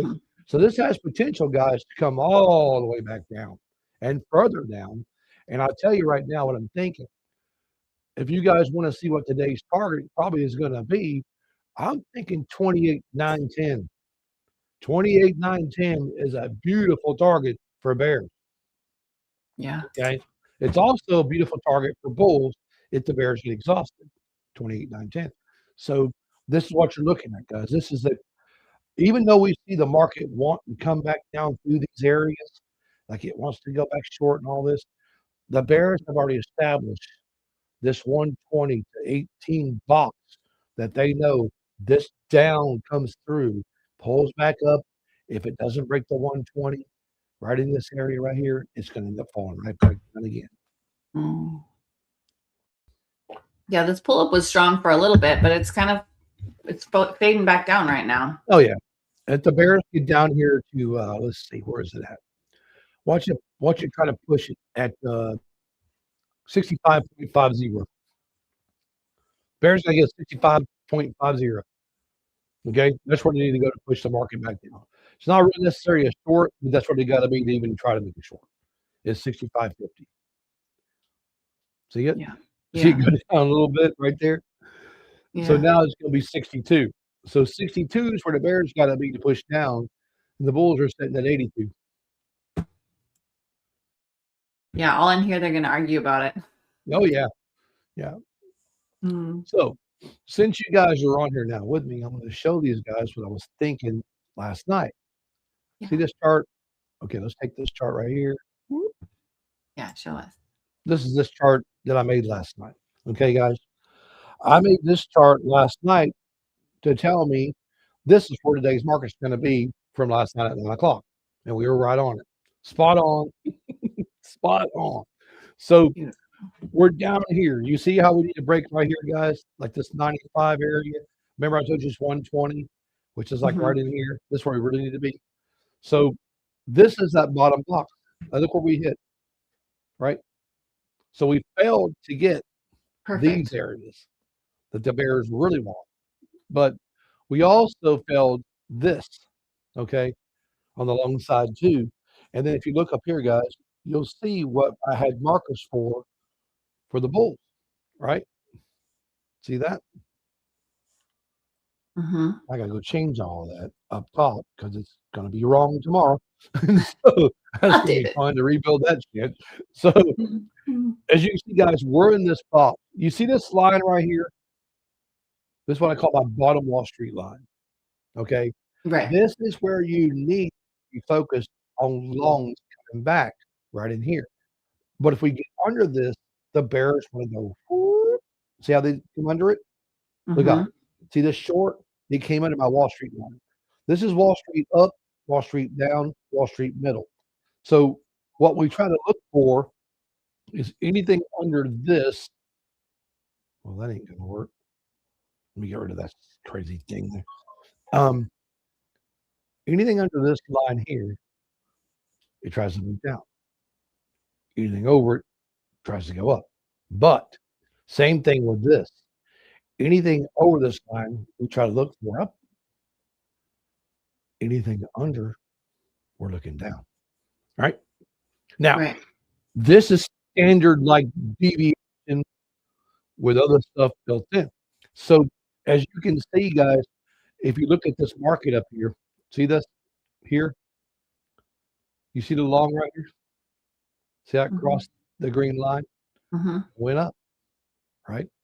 It come back almost to the line, went up again, crossed the middle, got under the middle, started pulling back. And then right here, it crossed middle and completely dropped. Right. Oh, it's a beautiful indicator. Yeah. So it's something we worked on a long time ago that I'm still working on. But a lot of times, if you look at this too, I can almost tell when they have a market that's doing opposite. Like if you see this thing running up and the market's coming down, you know the deviations in the market's already taking place. It's really kind of cool. Yeah. Beautiful. Like an added confluence. It's rejected right there after this pull up here. Nope. Right there. Rejection. But the bulls would like to cross this if they can and get back to here, which this will probably be 120 on the chart, more than likely. And then This is probably, where is this? What is this? 46. This is probably 65 right here, more than likely on our charts, right? Mm-hmm. Mm-hmm. Yeah, because it's the key like price line there. Mm-hmm. I forget it's even there. I don't even hardly use it because I just used to call it trades. I don't even look over there, but it's something that's kind of cool, you know. Mm-hmm. Yeah, it's awesome. The more things that we can look at to try and understand the landscape that we're trading within, it's powerful. Mm-hmm. Mm-hmm. Nice. Yeah, I wonder if this rejection right here will hold for the next low or if it will hold as a pullback. No, Dom, that's a custom indicator of mine. Mm-hmm.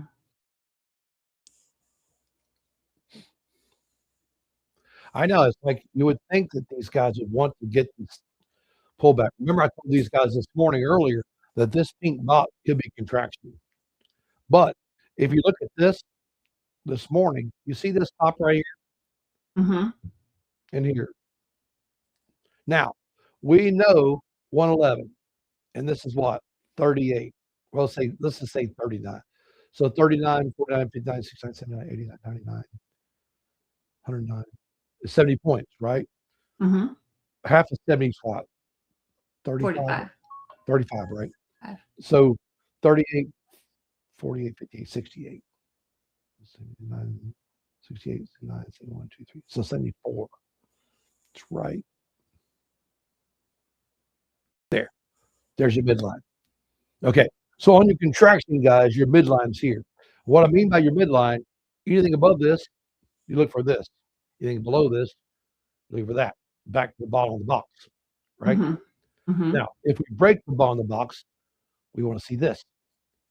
Or we go from here to the top of the box to get this. Does this make sense? Yes. The 50% of a key area you're looking at is like the potential pivot area. Yeah. Now watch it come down here, because if we don't break this, what happens? This, right? We stay in contraction. Remember, guys, you mark your contraction boxes, your top and bottom targets, divide it in half, take your division points, and mark your middle, right? So if you got 100 points, you take 50. You take 50 points and add them to the bottom. You know, you take, like, if it's a 100-point box, let's say it's a 100-point box, it's 50 points is half. You go from 50 points to here, back up to halfway, mark a middle, and do this on your chart. And you'll be set for contraction every time. That's a great way of managing that consolidation area. Yeah, because people think consolidation is not your friend. It is your friend. Yeah, because there's a this way is to where work everybody it. scales in and out and adds and subtracts. Big boys that are in the market are thinking, okay, if this breaks this, we're just going to stay short because we've been short all day. But if it comes up here, we might close our shorts and just walk away. Or we might wait for it to close the short to break above this level at the 137, 138 to go back long, right? Right. Always a plan. Yeah, it does look like it could hold here. Like there was some bull push up here. So now it could be pulling back to just test the bullish momentum. And you see how we got right here, guys? We came all the way down to low. Low arrow. Got a little bounce there. Yep.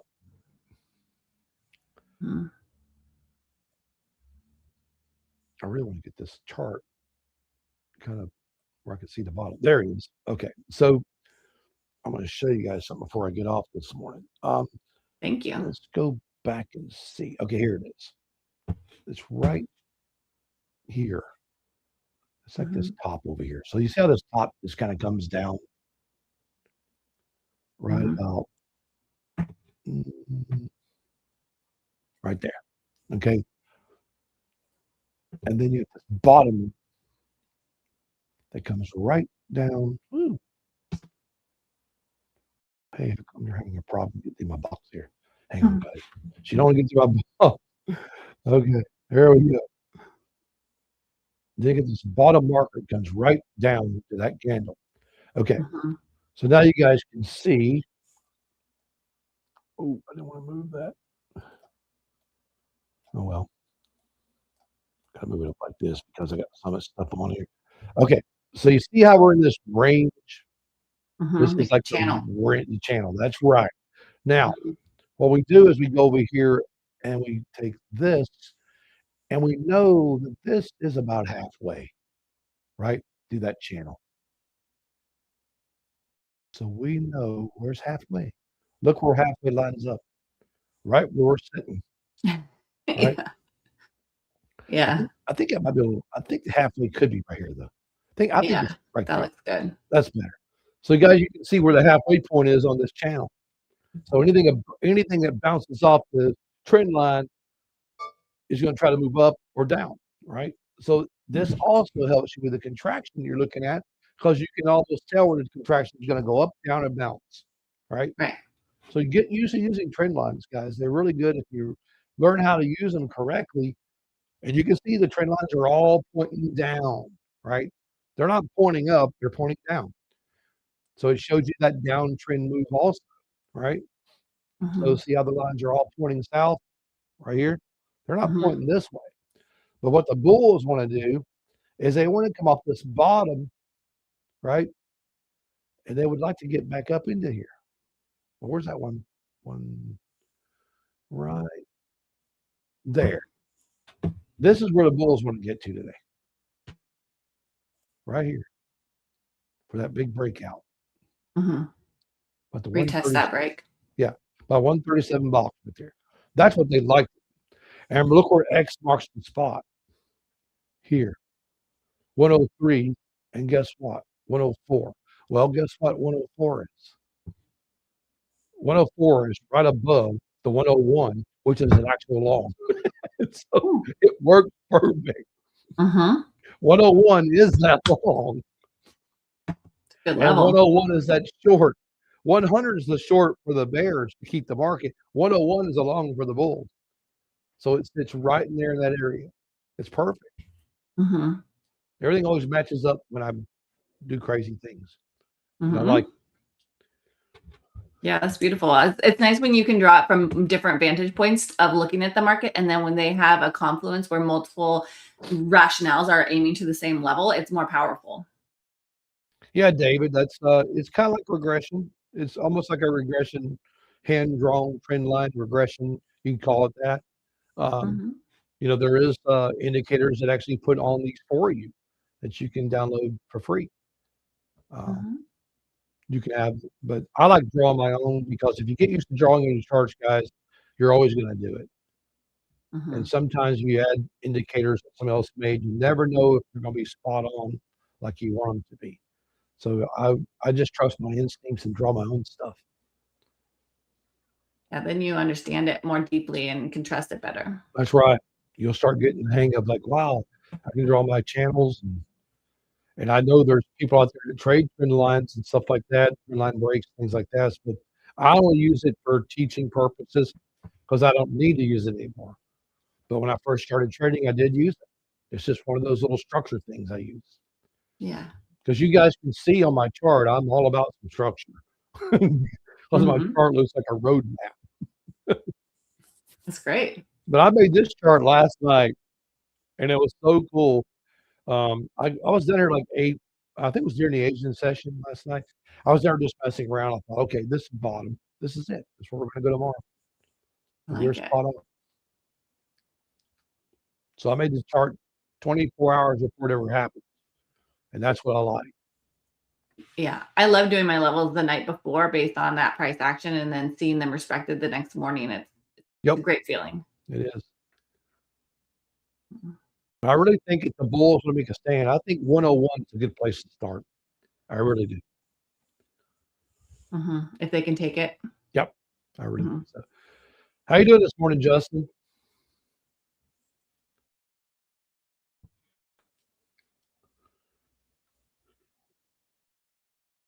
I'm doing fine, man. Becky come here this morning. She got her hat on, ready to go. Mhm. There's going to be a Monday rodeo. That's good.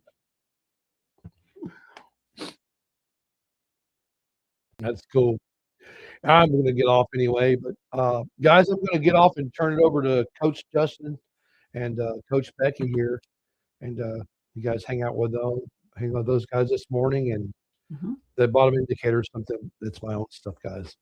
So we'll teach you about that later. So anyway, guys, if you had a good morning trading, hit the like and subscribe, man. Hang out with these guys and have a good day. And see you tomorrow morning at 9:15, 9:20. That's usually when I get on. This morning I was a little late. It only took me 4 minutes to find a trade anyway. So it don't matter. I can get on at 9:25 and have a trade by 9:30. So I don't care. But awesome. Anyway, guys, hope you guys had a wonderful day. As you can see, I'm still short from this morning. I think it's about, let's see, where's it at right now? Yeah, it's still $2,000. So that's not bad. It's a $2,000 one contract, and we closed out this morning about 27.5. So we're still hanging around the 30 area because we took that $1,000 trade this morning prior. So we're good. Had a great day, guys. Thank you. Hey, you guys are welcome, Ricky. Yeah, thank you so much, Mike. You're doing a great job. Awesome. I will see you guys in the morning, and have a beautiful day, everybody. Bye-bye. See you guys in a minute.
I forgot my cowboy hat today. I didn't get the memo, so I'll have to order one so I can look cool like Becky.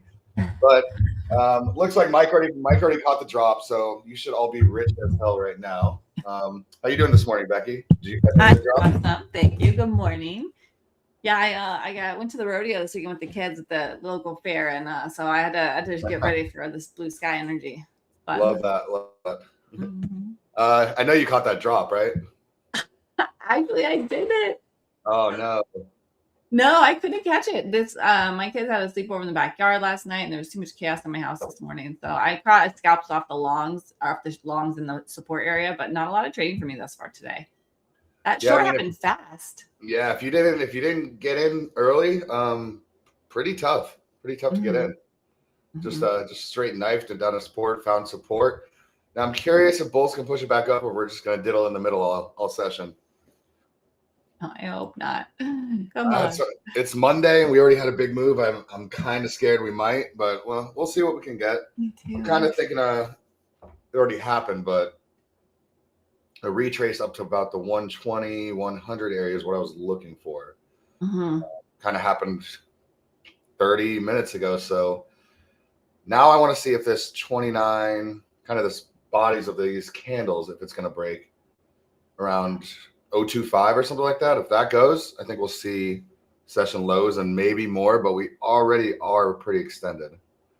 Yeah, I'm really curious if these 15-minute wicks around like the 38 area will hold or not on this retracement here. So that area for me is like, let's see what happens there, because if that holds for the bulls, then it could go higher. But if that gives, then yeah, we could take out the lows here. Exactly. Is everybody in the chat green? Is anybody red? What are we all thinking out there? Yeah, You know, as Mike says, it's the worst time of the day to trade, but here we are, right? But hang out with us. It'll be fun. Nick's a little orange today. It's Monday. Makes sense. That was a big move. It was fast too. Yeah. I was watching it and it was just going, it was thinking so fast. I was like, oh, I don't know if I could, plus I just didn't have the focus this morning. It shorted without me. Yeah, honestly, I couldn't get in either. So I'm just sitting flat on the whole day. No trades at all for me so far. All right. So hopefully we can find something. But you guys know me. Monday mornings aren't really my jam anyway. So I wasn't looking too hard. I kind of glanced at the chart and said, oh, damn. All right. Good for you. Yeah, I don't love Monday mornings either. And I don't try to rush them because I feel like there can be a lot of monkey business. And so that's too where I was like, the short is happening really fast. I don't know that I trust it. I'm just going to like situate my house. And then when we hit that key level on my daily chart, around that 60, 61, 66 level, then I scalped them longs. But I didn't trust it because this fall was so hard. So I just took little points. Yeah. I mean, if you're going counter trend, just lock in that money and live. Yeah, exactly. Killed it last night, taking a breather. There you go. Good morning so far. I'm done for the day. There you go, Peter. Still green. Okay. Went long in support, but that was nerve-wracking because I think that's what Becky was kind of just saying. Yeah, Maurice, that's me too. Like I was scaling off for like baby points, but I was like, I'm not trying to be a hero here because this was initial bears. Yeah, whenever I try to counter trend, I'm like, hey, $100 is $100. I'll put stops to break even and see what happens. Yes, exactly. I did that a couple times, and my break even stops were hit after some profits out, but it was like little bounces, little bites. It was good. So guys, we pretty much bounced off that 30 to 40 area we talked about perfectly. See if it's just a bounce to go lower, or I'm afraid we're going to chop in this like 100 to 40 range and just be in a 50, 60 point range for, the next hour or so, which I hope we don't, because that's no fun, but we shall see. I know. I hope we can at least take out this last pivot high and get up to like the 16 area, because that would be a really nice retest of that overnight. Right around London low there. Yeah, and if we break above that, I mean, we might retrace this whole move. Yeah. Yeah, I think the long scalp right now is decent here. Did get that level.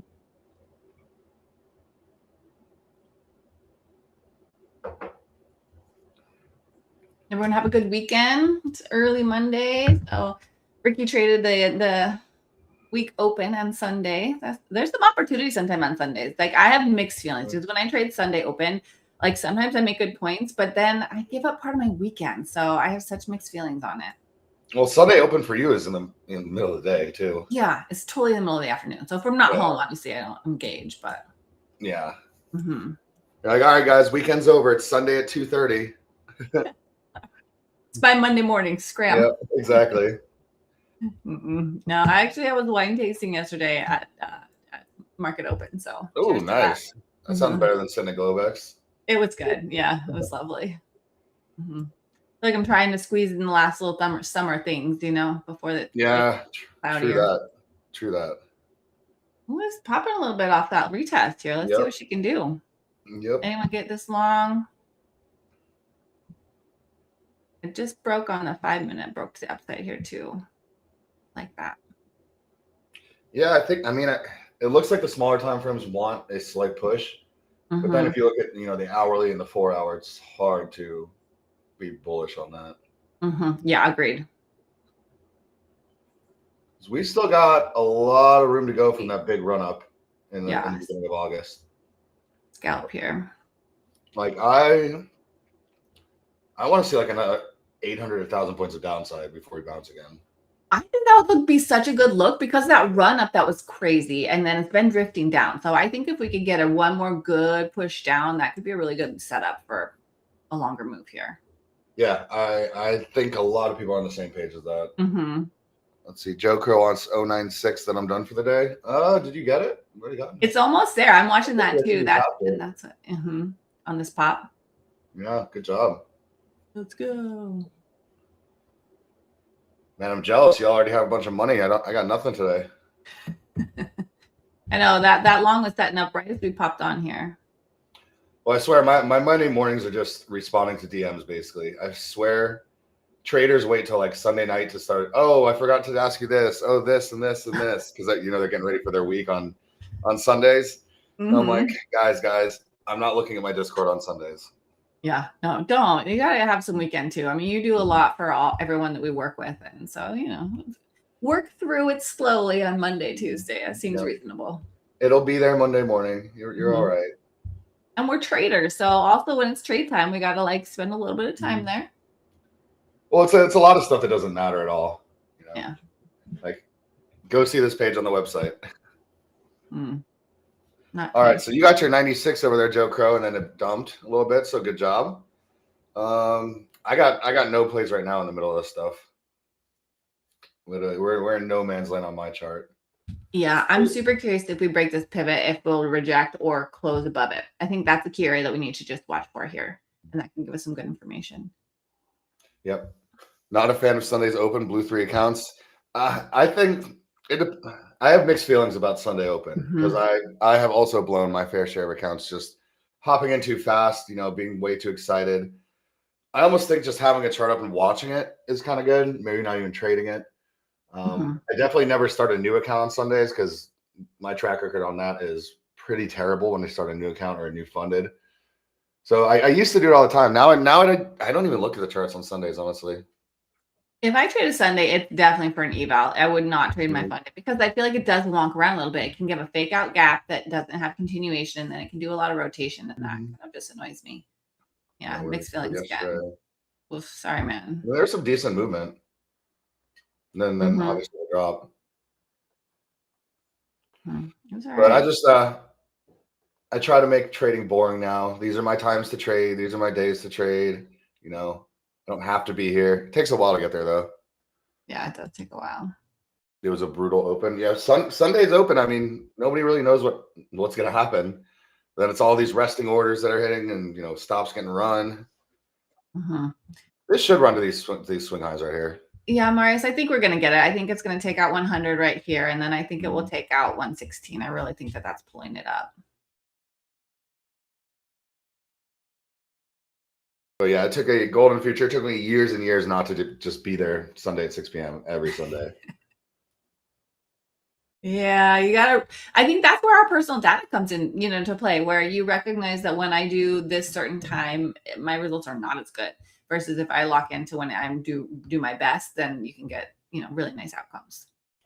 Yeah, honestly, I think if you're gonna, look at that pump! Wow. Hey.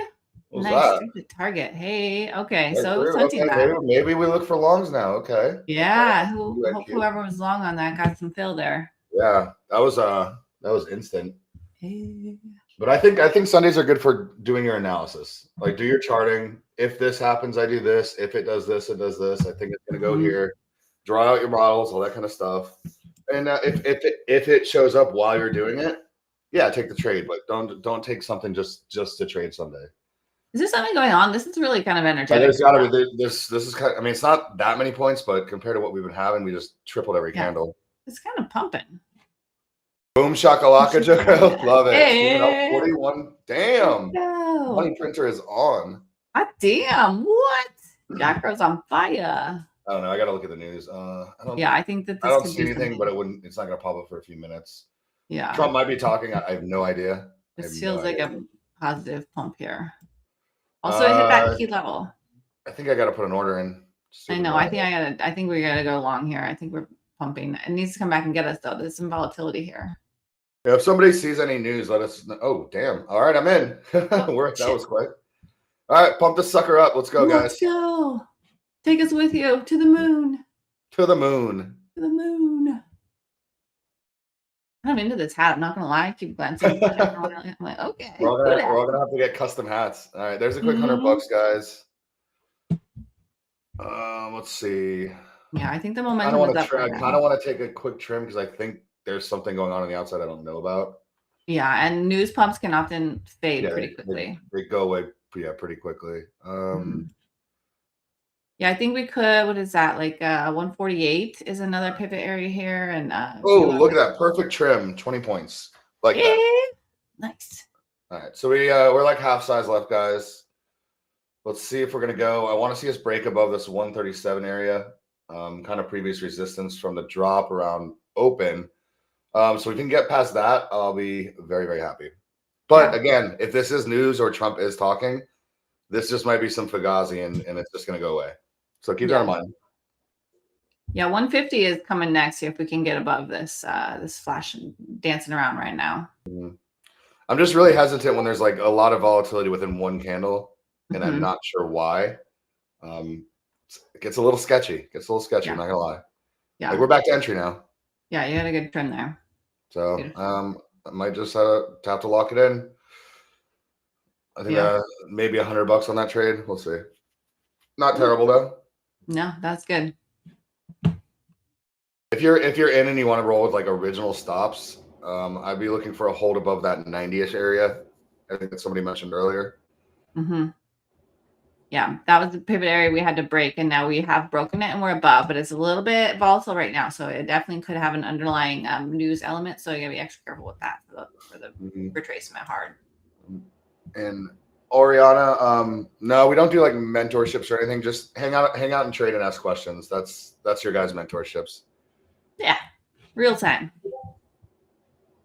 But no, this is where we trade. I like this for continuation. I think it's got some good energy. I think so too. I just I wasn't gonna let it go red. I couldn't. Not when it's like real obnoxious like that. Yeah. Let's go though. Let's hit 150. So that was actually a topic I had for us to talk about during downtime. Moving stop loss to break even or keeping original stop loss and trimming. So if you trim and then you keep your original stop loss and it gets hit, it's basically a break even trade, right? So you're not losing money, but if you trim and move your stop loss to break even and get taken out, it's a green trade, but you're not giving much breathing room. So what do you think about that? I have totally mixed feelings. And so for me, part of it matters what time of day it is, and how much faith I have in the trade. Like if I think it's a really good trade, then I will give it more room and I'll honor my original stop for a long time. But like this morning, for example, when I was taking the longs off of when we hit that support, I did not give them wiggle room at all because there was so much bearish aggression. So I have some discretion with mine, honestly, which maybe is not the best way, but it suits me because I was recognizing that I was going counter trend to the early momentum. And so in that situation, I scaled and I moved to break even fast because I didn't have as much faith in the bulls yet. But, you know, as the day progressed, if I have more faith in the direction, I think that there's a lot of room for it to run. I will try to not squeeze it because that's so frustrating for me if I get squeezed out and then it does really do some nice action. So I have some discretion in mind. Like my trade right now. Yeah. But I like that. I think counter trend trades, I don't mind moving to break even quickly, and if it gets out, it gets out because I'm kind of going in knowing I'm going against the trend.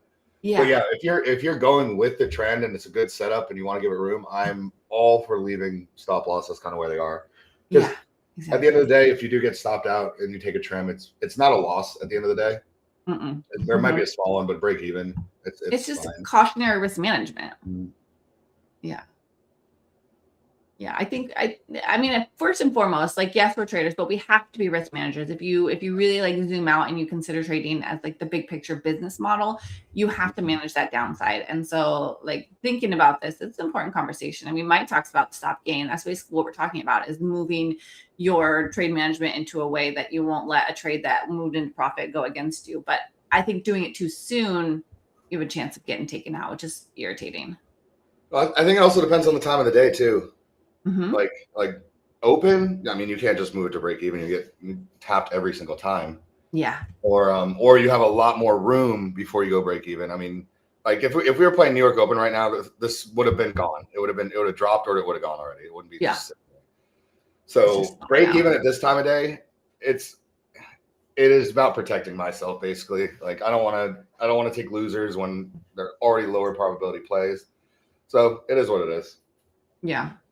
Yeah, I think you have to give some room with it. Like momentum plays, I'll trade those differently too. Because if like this morning, if I would have tried to join that short when it was happening so fast, like I don't give those a ton of room. Like I will trail my stop pretty aggressively because momentum sometimes can be really wicky and it can fly back against you. So that makes me kind of hesitant to give it a ton of room also. So yeah, I do think it's a double-edged sword. I know. Let's go. I took a scale right around when you did, and I'm still holding.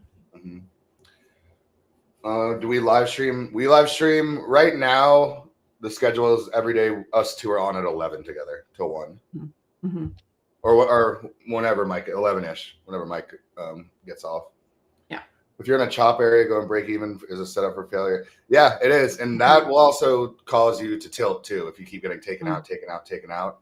So I mean, I think it's a personal preference, and it depends what your P&L is for the day, what time of day is, and what kind of session we're in.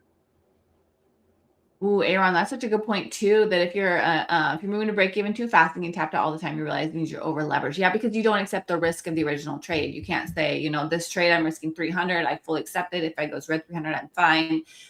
But if it's more than that, yeah, if you're worried about the risk too much, you can't actually take the risk of the trade. Then you'll move to break even more aggressively. So that absolutely is the great point that it could be a sign that you're over leveraged for your account size and what you want to do with it.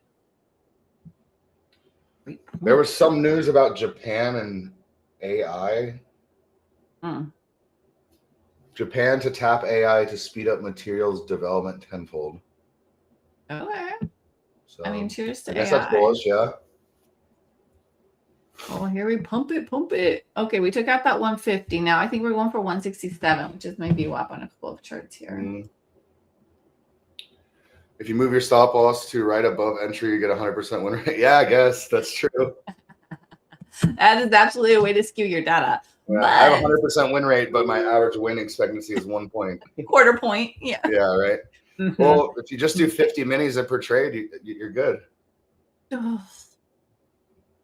Okay, so there's micro scalpers that do that. They'll trade like, 5 to 10 minis and they'll go for 5 to 10 points. And I mean, make money with that, but that's stressful. I couldn't do that. Yeah. I tried that a time or two with like large accounts with big drawdowns, but it just caused me so much anxiety. I was like, I don't know, because it wasn't, I don't know, it didn't feel like really strong trading to me. It felt like big bites. I don't know. You're just trading for the money at that point. You're not trading the chart. You're trading your P&L. Yes. It felt more like gambling to me. And I don't want trading to feel like gambling. I want it to feel like a business for me. That works with my psychology better. Can you imagine how much money you leave on the table doing that? Yeah. Yeah. Like the thing runs like 60 points and you took 4. Yes. Oh my God. That would be. But then wouldn't you have the energy to like get back in all the time and like monkey with it? You have to be pretty disciplined. Yeah. Yeah, that's true. Like you just say 5 contracts, 5 points, and then you shut your system off for the day. But yeah, the choice. I want to get back in. Yeah, I still have a couple contracts. I'm looking at that 35-ish area.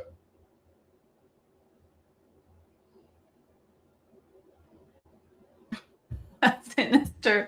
That's hilarious. Never at that time. What? That's a beautiful track record, my friend. Funny. I mean, if I had an algo running, then I'd be different about taking the 4 points, but manually trading, that would drive me nuts taking those kind of trades. Yeah. But I see people do it. I've been in Discords where like, oh, it just took 3 points, and somebody's like on any made $1,000. Yeah. Sometimes I see people's trades and I'm like, that's so many but I don't know. I mean, they have to have a system with it, right? I mean, I would assume so. Yeah. Just because it doesn't work for you doesn't mean it doesn't work for someone else. Yeah, totally. Right, I'm about to take my okay. I just have It's a good area to de-risk for sure. Yeah. Yeah, I have just 1 micro left. That's good. Yeah, dude, if we take out this whole day's range, where did we open to the New York session? 236? That would not surprise me on a Monday. I mean, just round trip. Same. Especially there was so much strong aggression at open, but there was not like beautiful follow through, to be honest. You know what I mean? Like it was one 15-minute candle and then that was it. That was all the bears could do today. And so that actually gives me bull vibes, because if they had so much aggression and they only got one 15-minute candle's worth of direction, that's actually not that strong, you know? Just a momentum move. Yeah. Some news about China and tariffs just came out. Okay. I guess Trump and the president of China are speaking soon. There's a lot going on right now. Yeah. Welcome to Mexico's Monday. president's talking about tariffs. All right, guys, let's go. Yeah, let's see if we can take out that top. Flip this candle to green for the day. Yeah. 247 is the high of New York session. I'm looking for 200 on this move if you're still in. I got no real entries right here, though, in this area. It's tricky to join right now. I feel like it's pretty extended, but if it would come back to this breakout area, I see the bulls here. If we can break 200, we could go to 300 pretty quick. If the bulls hold momentum, I mean, pretty quick. I mean, we're getting close to lunch, but I think it's on the table to go from 200 to 300 if the bulls hold the momentum today. And guys, if everyone in here hits that like button, we'll be really close to 100, and we can give you an account. Let us give you stuff. It's not hard to just hit that little thumb, share with a friend. It's so fun to give away accounts. I'm like, let's blow it up, guys. Oh, everybody loves the person giving accounts away. I know. let us throw more accounts around. So that means bring your friends, hang out, hit that like button. It'll be fun. Oh. I was struggling to wake up this morning. My kids slept in the tent in the backyard last night, and they did not go to bed at a reasonable hour. Oh man, I had not good sleep last night. It was one of those where every half hour I roll over, look at my phone. I'm like, oh my god, I can't get a full REM cycle in. Yeah. It's the worst. The Sunday scaries, right? Yeah. Well, for me, I sleep in on the weekends, and so my issue Sunday night is that I'm actually caught up on rest, and so then I can't go to bed on time. I have that problem as well. Yeah, I think it's a thing for Sunday night.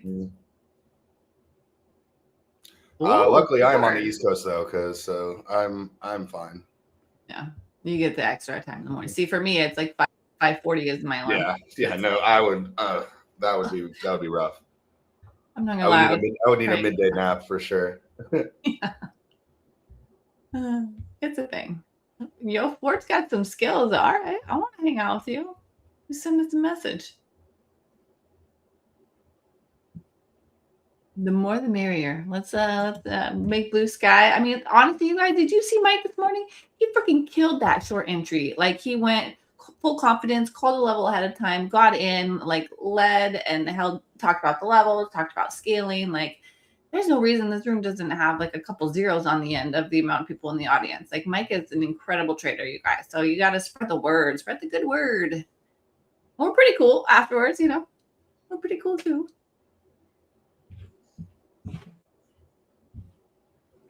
What's up, M. Russo? Let's see. I know. See, I got this one contract left, so. I'll chase this a little bit. Try a little 150 entry. See if I get wicked in.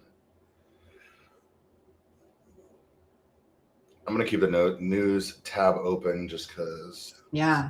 There's a lot of random stuff coming out. Once that pivot that we called around that 36 area bounced, it really has just marched up. Yeah.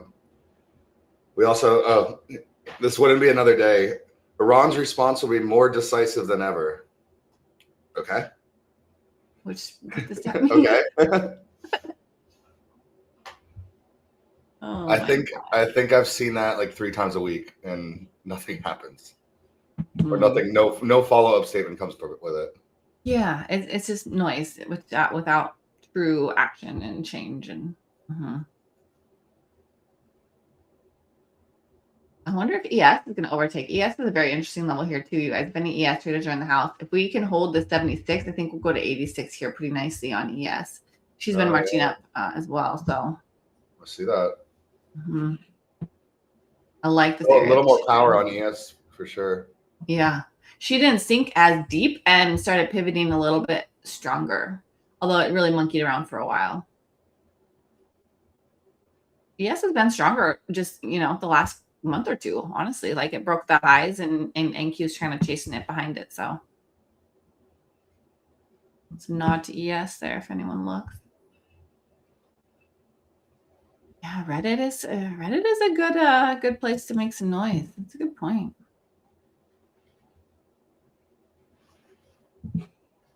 Gosh, when I started trading, it was the Doge GME squeeze, and there was a whole lot of Reddit was very active. It's a very active place.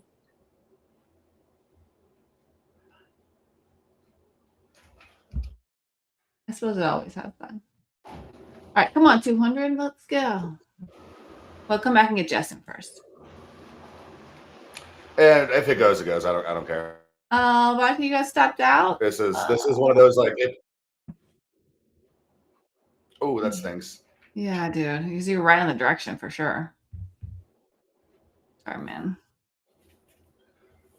Well, turns out I had the best entry possible during this session.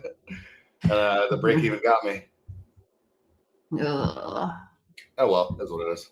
Yeah, I mean, you still got points off of it, so it's solid. I have one micro still in play. All right, here comes that 200 level. If we can break above that, I mean, I could see it running up to 260.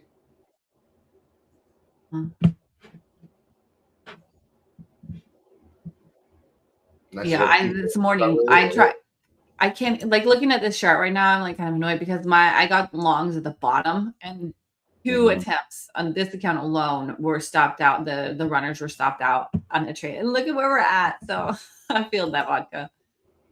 And risk management, man, it's a balancing act. That's interesting about ranking Reddit as a consumer recommendation source. And it's a good point because it's supposed to be like really open, authentic people say what they really freaking feel, for better or for worse. And so I would, in that way, be kind of trusted because it's not as filtered. Great point about Reddit. I mean, most people, when they Google something, they just Google what they want to Google and then put Reddit afterwards because they actually trust people. Yeah, one AI absolutely like consult Reddit as well. Like you can see when you ask a question, it says all the websites it goes to. So it's definitely part of the algo. Oh, long from 50. Hey.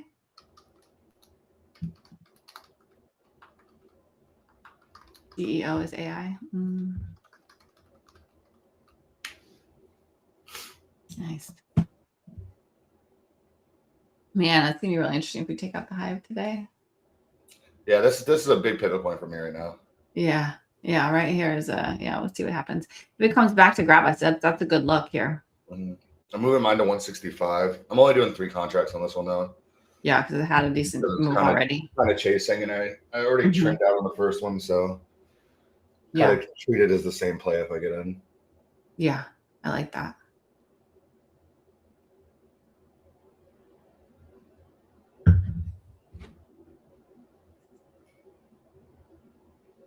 All right, nice vodka. There you go. That's the thing when you diversify and you have, your hands in multiple baskets and different opportunities. Like, that's awesome. It means day trading doesn't have to be everything. I think if you can take the pressure off of your day trading and have a side gig, have some other investments, have other work that you do part-time, day trading gets to be the icing on the top. It's easier to not squeeze opportunities as well because you don't have to win. There's not the pressure of like making your mortgage payment or whatever with trading. So instead, I think it allows you to have a smaller leverage and manage it a little more comfortably because it's not the only thing you have cooking. Yeah, I don't think it's healthy unless you're in a really, really good space to just only rely on trading. And I've said that a million times to you guys. Yeah. And it's boring. I'll keep saying that. It's so boring. It's so boring. Yeah. Unless you're one of those people that just sits here and like scalps all day, like it is boring. Yeah. I think early traders get kind of caught in a loop. I don't know. Maybe I don't know what your guys' experiences was on that. But for me, my first couple of years when I was like starry eyes in love with the market, like I just craved it all the time. Like I wanted to consume everything. I want to see every candle. I wanted to be in every session and see what the action was there. And so it was a little obsessive period. But then when I decided to stick with it, I had to like balance it better with my life and back off and respect my best times. And so I think that there's a growth period with that with trading. I don't know if you agree with me, Justin, but like, Oh yeah. Yeah. all the time Dude, session is not when I was long time. my first like 2 years, I think I was literally from open to close every day. And if I wasn't in a trade, I was in a Discord talking about what's going on. And it's not healthy. You should not be doing that, guys. There's learning, and then there's just productivity in trading does not equal chart time. Yeah. It does not. It seems like it might, but it doesn't. And I'm just glad that I didn't know about futures when I first started trading, because I would have been screwed. I would have been on the chart literally all day, all night. Yeah, it was really hard. It was really, it's exhausting, especially if you have like family that also needs you to feel that pull of like trying to be there all the time. It can add so much stress versus if you just back it up a little bit and recognize that you have many, many years to make it happen and more opportunity. It helps stabilize. Dude, 3.5%, I would just let it ride, dude. Unless you really want to get rid of it. Hey. Look at Vodka paying off his mortgage. Hey, get it. Whoop. Haven't missed a candle in years. I believe you probably haven't missed a candle in years. All right, let's see if this is the retracement that we were talking about earlier to go further down. The market's beautiful. If we're going to continue. Yeah, I moved my stop quite a bit into profit. I put it underneath the last couple candles at 154. I like that. I like that a lot. Then we'll see what she does here on the retracement, but we might get a little bit pull back here. So you and Justin know each other quite a while, huh? Couple of 2 to 3 years probably, something like that, maybe longer. I don't know. Yeah. The Discord years just blend together. Yeah. I get when I think about how long I've been trading, sometimes it feels like forever, and sometimes it feels like it was just been 2 years, but it's been. Well, yeah. Then you talk to people who've been trading for 20 years, and you're like, yeah, I've barely been trading. Yeah, I'm still baby. But I don't count. I count profitable years of trading. The other years are just messing around and not doing anything. Technically trading, but yeah, doesn't make any money. Yeah, that's the same for me too. We'll try time on a single pair, hang up how it moves certain times. Yeah, I honestly think you have to have that experience in the beginning where you do get consumed like a crazy amount of hours to really start to figure out what the heck the market is doing and what it looks like, and take some losses and then feel that sting and figure out how to not do it as much. Exactly. Yeah. So putting in the time is a requirement in this game. Which is what, when you talk to the long-term traders, they all say of like, yeah, I didn't know what I didn't know. And finally at year 5 and year 10, like these things clicked, that these things started to multiply and stuff. It's so interesting to see. It makes me less anxious for my day-to-day because the big picture is like continuation. As long as you don't quit, if you keep studying and hunting and asking questions and showing up, like it can get really awesome. Like Mike. Well, trading's one of the few things where when it clicks, like it clicks and you can change your life like really fast. Really, really, really fast. On a tick chart. Oh, cool, Marius. You've been around a little bit. Nice. I always tell people that your first couple profitable months can erase like 3 years. It seems crazy, but it's insanely true. Yeah.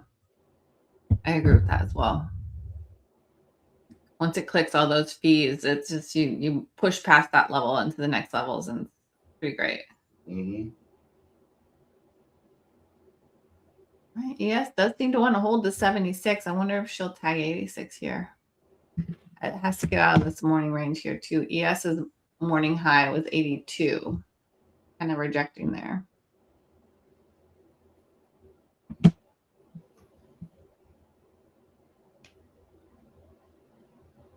The tick chart is interesting. It's a lot of data you're processing. The 1 minute man, 1 minute warrior. Okay, what you gonna do here? This area is very, very interesting because it's like the morning consolidation right before the fall as well is right where we just tagged that like a 195 area. What do you guys think in the chat? Are we going to continue, or is this the retracement to go lower? Let us know. Let us know. Gains, because this is an important area. Yeah. I'm going to come out. I think this is a meaningful retracement potential here. I was looking back on my post from 2009-10 on Forex Factory Forum, full of indicator. Yeah. Oh my God. I look back on some of my my stuff on the iCloud says like this year or on this day 4 years ago, and it's like the most disgusting chart I've ever seen in my life. Doesn't even make sense. Like your trend line doesn't even touch. It's a bunch of squiggly lines, just random stuff. It's amazing. It makes us feel like, oh, I have learned so much. Mm-hmm. I think it's going to be sideways for a bit. This is my short entry. Yeah, this would have been an amazing short entry earlier. Yeah.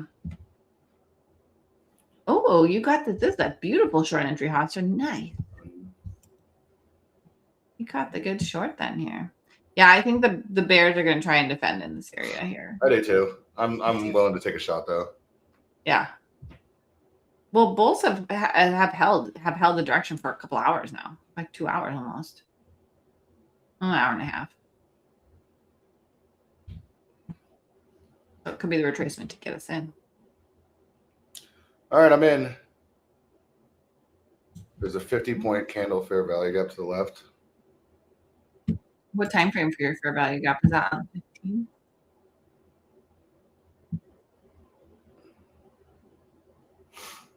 Maybe it might be talking about this recent push up. 1 minute. Oh, right here, maybe. I don't know. From the first drop in the morning. All right, is this gonna hold? I don't know. I'm gonna give this one about 20 points. Yeah, that's smart.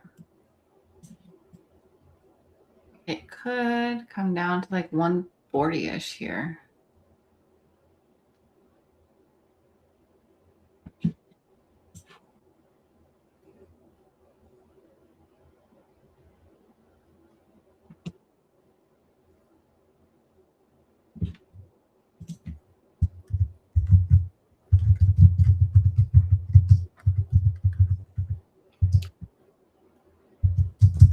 The keyboard is definitely quieter. Okay. I'm typing slow and it is the silent keyboard. I'm like, but I like having nails, and so I'm gonna figure out. I think this one's gonna be a loser. Yeah, I think she might come a little lower. Curious. I think it might run all the way back to 120, honestly. I think it could too.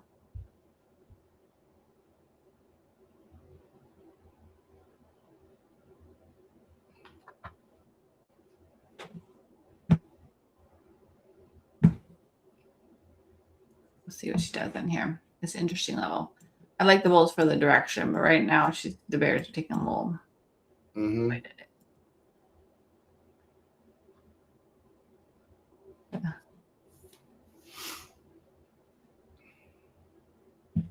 878. That's a little low. Mike, I put it on my chart. What did he say? Oh, I put it on the other chart.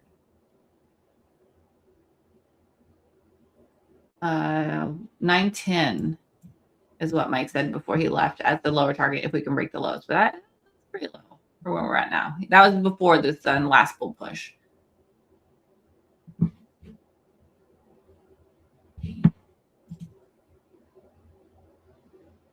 After that drop, I think it was just a retracement to go low again. I don't think it'll reach the low of the day, but I wouldn't go long. I'm super curious because Mondays are obnoxious. And so the fact that we had a strong bears, but no follow through, and now we've had bullish, but we couldn't break the high right now. It could be like a lot of inside obnoxiousness for a bit here. Agreed. It does look like it's hunting the highs in general the last hour and a half here. We got this 15-minute chart is screaming buy model to me. So I really like where it pivoted off. For me, that was a daily level marked for multiple reasons around 61 to 66.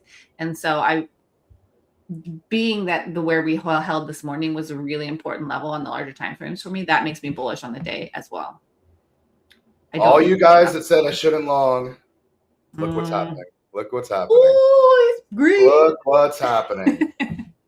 If you're short, watch yourself. Yeah. Come at me. Yeah, I No, think this is a beautiful setup. yeah. And I'll show you guys why, and I'll do this every time until somebody else besides me uses this system. Because I'm pretty sure I'm the only person in BluSky that uses this. But it works. More. Wait. Yeah. Spoke too soon. Now I'm back to break even. But this is kind of what I'm talking about, guys. This buy model, literally we have the reversal, then we have the first consolidation zone. I want us to consolidate here one more time and then push out. That's what I want to see. Mm-hmm. Yeah, I like that model. It's showing that did go about 30 points, but now it's back. Well, this area, they're arguing over it. So, I mean, both traders can get some points off of this. You know, you guys who shorted got some points locked in and are managing your risk. And this is the potential long opportunity. And then we got targets to the upside for sure. Got stopped out. Hey, $8. $8 is a coffee. Yeah. Which is ridiculous. I was going to say, which is crazy. That's why I drink coffee from home most of the time, not going to lie.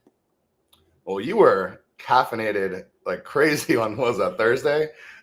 Oh, because I traded to open and I came in. Oh my God, like, you were like all about everything. I still had the frog in my voice somewhere. I was like, I'm still waking up. So I think I went too hard, too fast. Well, especially when you're by yourself and you just like are trying to talk and you're like, okay, coffee. Like your coffee's done in like 5 minutes. And then you grab another one. And I was trying to like, in trading open, I was trying to slow myself down and be level so then I'm sipping. Exactly. It dropped to the bottom of the fair value gap I mentioned, then it rose to 50%, put them both. Nice. You guys are out here scalping the hell out of this chart. Hey. Been it for 12 seconds. 12 seconds. Hey, money's money, right? That's beautiful. Vodka's now long. I like this. That's hilarious. I swear that guy will take like 12 trades when I'm in one trade. He's like, yeah. You know what? That's putting some money in the account. Top of the gap is 225. Yeah, we need to break 200 for me to get anything. Not even 200, 215-ish. I like this buy area. I want to see it take out the top.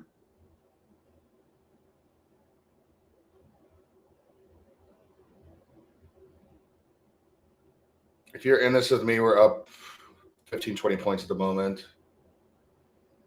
But we need to see a big push, guys. I want to see a push over 200. 200, 220, the moon. The moon. Let's go. But it is also the middle of the day, and 20 points is 20 points. So it's up to you guys. Hitting 20 points during lunch hours. Oh, the hourly just closed as well. Oh, yeah. I mean, noon. V-shaped recovery here. We'll see. 225, and we care. That's good information. I like it. TP at 220. If we can get above 220, 225, then we can get up to like 310. Oh yeah, that 310 has been a level. Really. And that would bring us to our F around and find out box from last week. Yeah, I remember that level. All right, this is about the third time it's tried to break out.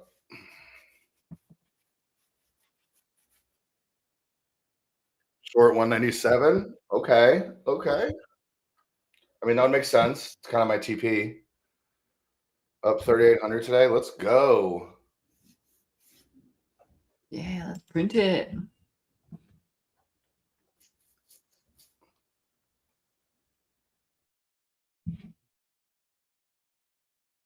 There's some good price action today. That short at the open was strong, and then it took some time and it pivoted at a key level. So that was some long opportunity in there, and now we're marching up. Like it's got some movement today. It's not bad for a Monday. No, I don't like when Mondays are good because it throws my whole like plan for the week off.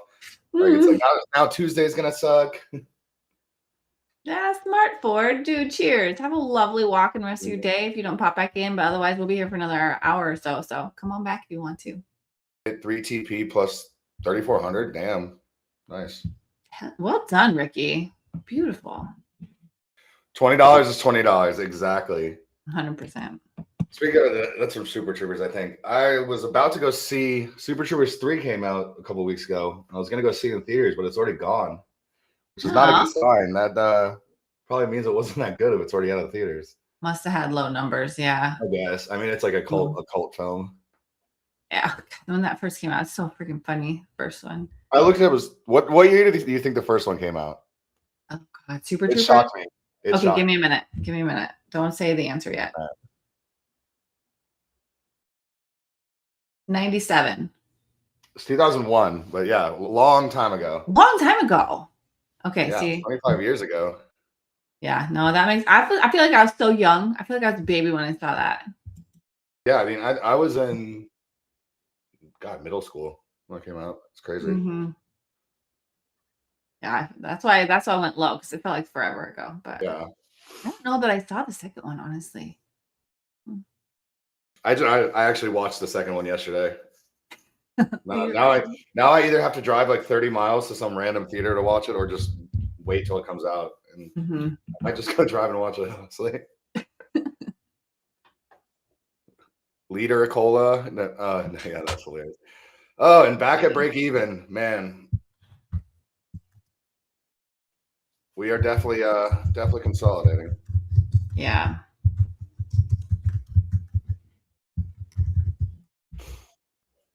I hope it breaks higher. I think that it'll be really interesting to look on the daily, on the longer time frames, if this area holds, because we could have a bullish week, honestly. Like,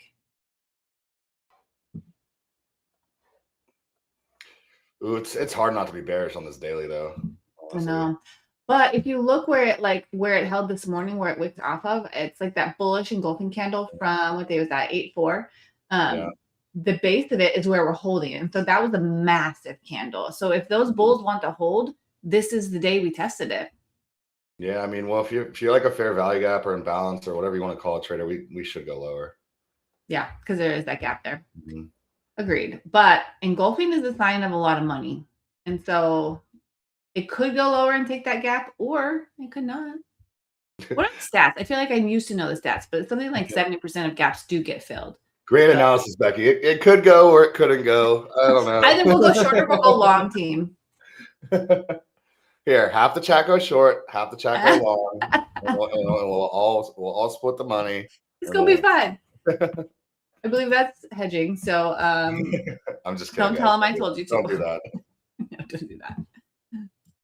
Steve, don't fire me. I'm sorry. I hardly typed at all. It's right next to my keyboard. I literally that day I bought a soft touch silent keyboard, and I think it's... Where is your mic? Is it like right in front of you?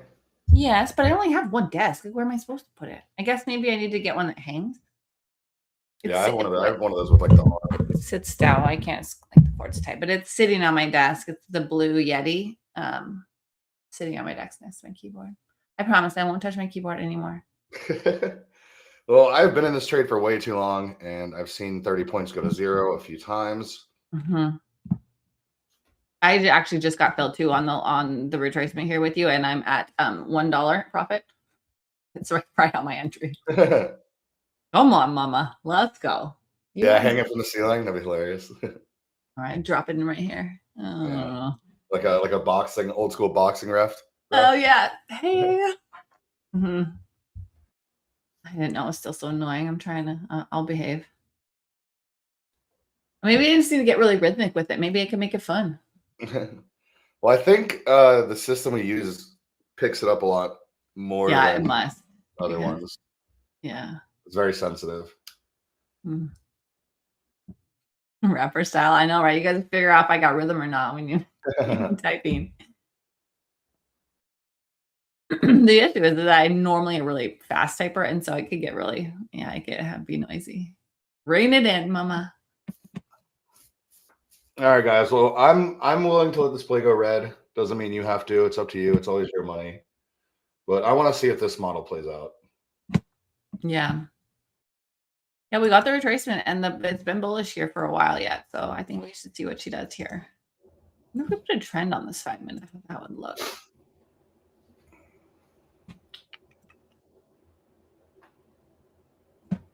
That means we got a little more pullback potential on the trend line. I don't know. It's too flat. Yeah, if you look at anything under the 15 minute, you're definitely going to think bearish. Yeah. So that 30 points might have been it, guys. I wonder if this day isn't going to end up doji-ish, which means we just mess around in the middle here. I don't think I'm going to give this trade too much room. I'm still in though with you. It's slightly red. I think I'll put my stop. I don't know, maybe right underneath that last pivot at 149. I need to do some work with AI about my lunch hour trading. If I'd be more profitable if I just took TP1 every time. I think I probably would be. Yeah. This time is hard. Yeah. The amount of times I trim and then get stopped out at break even or go slightly red is very high during this time. Well, it's part of it is the factor of like how many days do we get trending days where it just trends the entire day? Because on those days, like you don't want to just lock out TP1 and be done. But most of the time, especially lately, I feel like we're getting a lot of consolidation midday. So this whole month, yeah. Yeah. September's coming, man. Let's go. But you're right. All it takes is the one runner, trend trade. Yeah. Except for like 8-9 other trades. Well, that right there is an argument for having to break even stop, because protect your accounts on the days where it's annoying. And then on the days where it flies, moving to break even is not going to hurt you because it will fly and you can take bigger days. Preservation on the consolidation days and, some home runs here and there is a recipe for profits. Honestly, like this month, like right now with this month, I should probably take TP1 until the charts start telling me that that BS is over. Yeah. Because right now charts have been telling me, at least during the lunch hour, just to take the money and run. Yeah.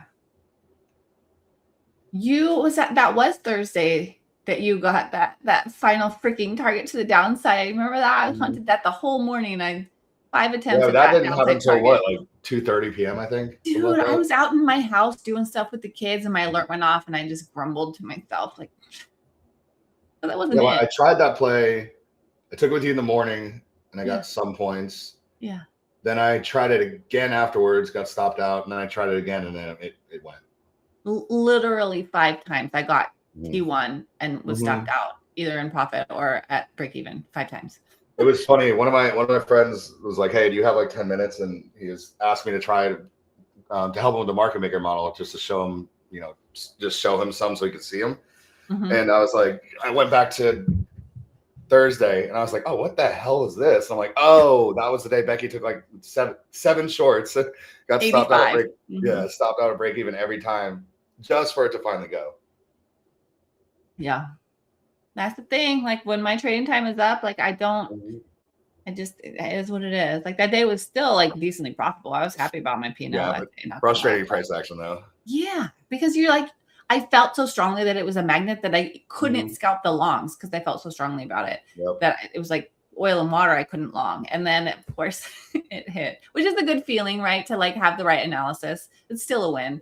But this is, meh. Yeah, but I literally looked, I go, "Ooh, this is disgusting," and I'm like, "Oh, we were trading that, nice." Yeah, I was there. All right, guys, so we're still sitting in this trade.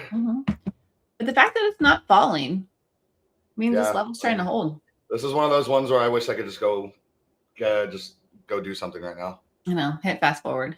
Yeah, or that, yeah. That'd be great. If only. That's the thing with trading, is it forces you to have patience, because if you really want to hold to a target, then you sit through this. Let's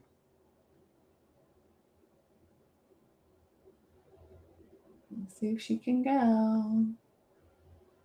290 is an interesting area. There's a lot of bouncing between like 280 and 300, 280 and 310 maybe. Like a lot of times it's been tagged in the last 2 weeks. All right, let's see if this is going to make no smart for holding to this. Yeah, let's go. Reward the patience.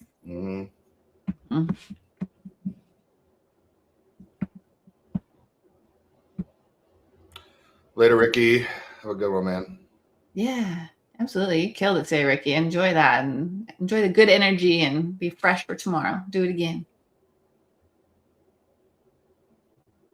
All Our community is still small. I think it's going to pop here at any minute once people realize how amazing we are at BluSky. But the people we do have are so great. Like Ricky, Hoster, Jaja, Aaron, Ford, Aaron, Marius. There's so many people. Maybe By the way, guys, we are almost at TP. Let's go.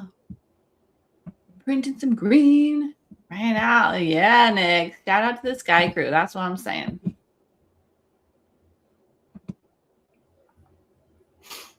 All right, we're about to take out, the high there. This is beautiful. I'm going to take that. Mm-hmm. All right, that was a fun hold. Right. It worked, though, guys. The model played out. I'm telling you, it worked. It's beautiful. That was the place for the pivot, too, like where it rejected off of made sense. And then the fact that it was holding, like that was a sick limit entry. Beautiful. That was like a 25-minute trade almost. That was a long time. You're in a long time. I joined after you, and I feel like I've been holding a long time.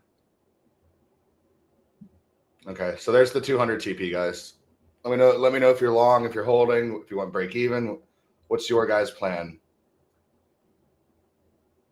I'm gonna be the one who tries to hold today. Let's see if I'm super curious if we can take out the morning high. I'm gonna try. Yeah, I mean, it's on the table. Might stall here for a bit. We'll see. Yeah. Just took out that pivot top here. I got a scale right there at the pivot top. Okay. Holding area 220. I like that. I like the 220 area. Yeah. I think you guys will get it. That's enough for me. Yeah. You were held for a while. You were like a boss because people are like, well, we're short. You're like, wait. Hey, I told him. Exactly what was going to happen. I have a system, guys. Yeah. Played out. 15-minute chart, man. It does not lie. 15-minute chart is probably the best chart for intraday trading. It's got to be. I think for me, 1 hour for the plan, 15 for like what's going to happen next, and then 5 for entries, I think. Yep. That's what I've niched down to as well, which is so funny because our timing, we started similar season and then progression, like we both traded the 1 minute warrior for quite some time, and now we're 5 minute entry. I think most people kind of land on that. Yeah, you can't. I mean, you can, but for intraday trading, you need some sort of a smaller time frame, and the 5 is kind of a sweet spot for that. But the thing is, people get too hung up on the 5 because it is good for scalping. Like, but I mean, this might have shaken me out if I was long, this 5 minute chart, but the 15 was just holding like a boss. Yeah, 15 is strong. I mean, everything kind of held, but I don't know. It starts getting messy. Yeah. But a word of advice is once you're in the trade, guys, the 15 is really good for like knowing when to hold and knowing when to get out. Yeah, like management and faith in the system, the direction, and like if we would have broke this wick, I probably would have cut. But we held. Yeah. It's a good look. It's a good pullback and turn here. It didn't even hesitate that much. It's like a bull flag because it didn't even go that low on the pullback. So it's more flaggish, pennant-ish. And I'll be back in like 1 minute, Becky. Okay, cool.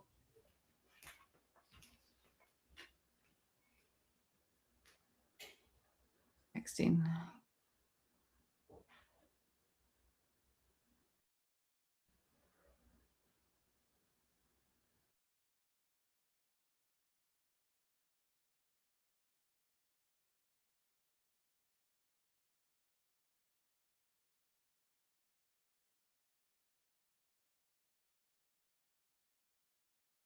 Oh, this looks good for continuation. Let's go. I like that we all kind of manage them similarly. Like Aaron got out and held a runner. Like that's what I'm doing also. What's up, Dalila? Good morning.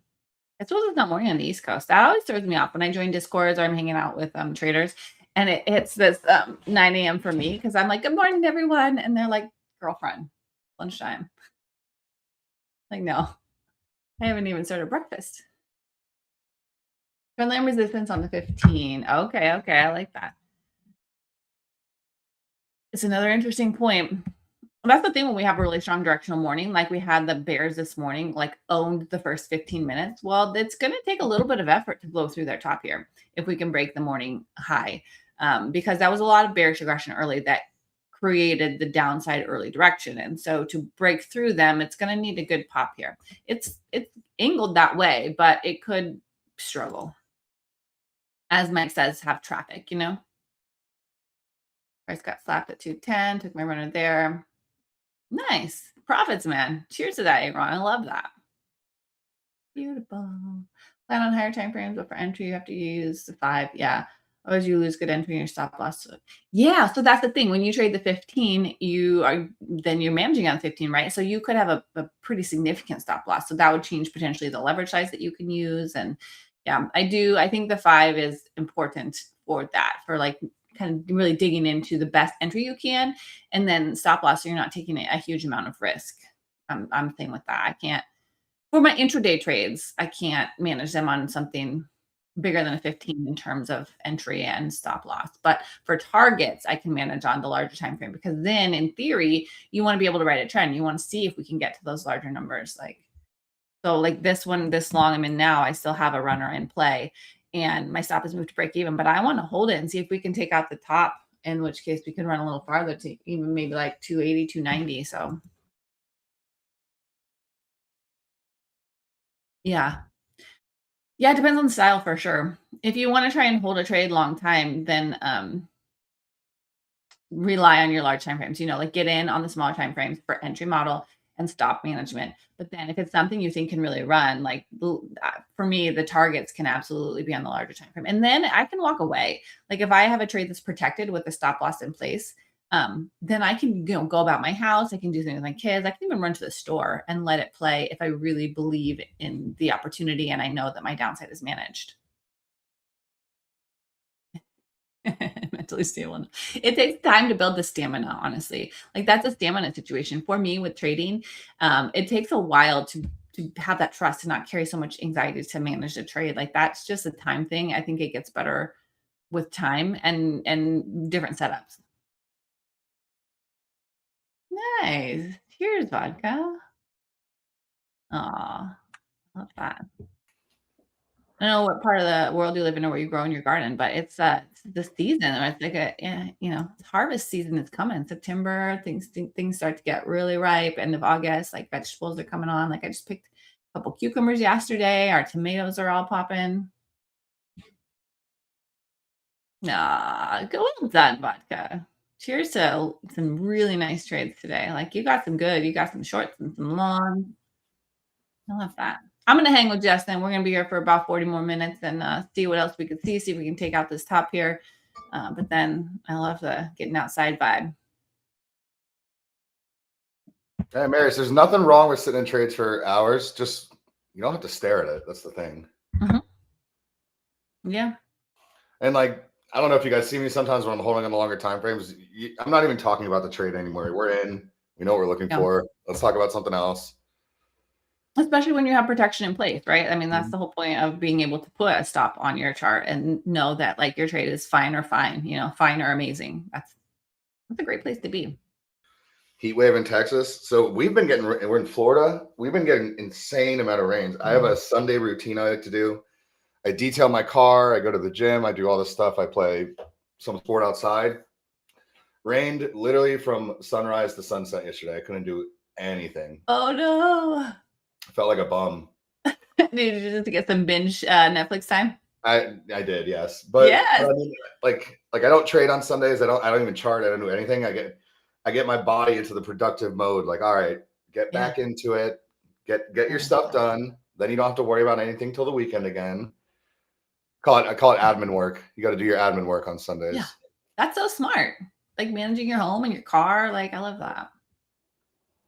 Oh my gosh, vodka, that's crazy hot. Yeah, it would be and plus water is going to be a scarcity too in the states where it's like crazy hot out. Like it's hard to, you can't. I'll grow them for you. So these guys, I think I've seen every show on Netflix. I always like to have something on in the background. Yeah. Like it's just like, do I know everything that happened in the show? No, but I always have something just running in the background. Entertainment. Yeah. I feel like having small children has changed that world for me right now because like some shows are really you can't have them in the background with kids wandering. True, yeah. Well, it's funny because my wife, she works at the hospital. She can't watch Netflix while she's working and doing things. So it's always, let's put on this show. I saw this show I really want to watch. Watched the whole 2 seasons already in the last 3 days. Sorry. All right, babe. Yeah.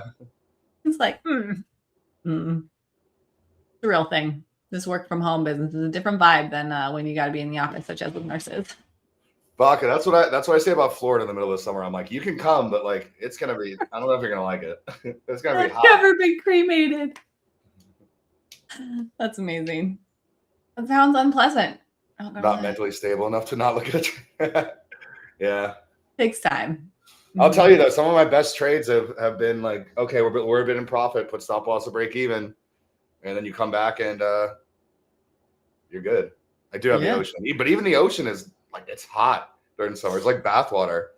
Okay, that makes me want to go there right now. Like the ocean, I love a tropical vacation. No, but you're hot, and then you get in the water and you don't cool down. It's just hot still. That's true. That's true.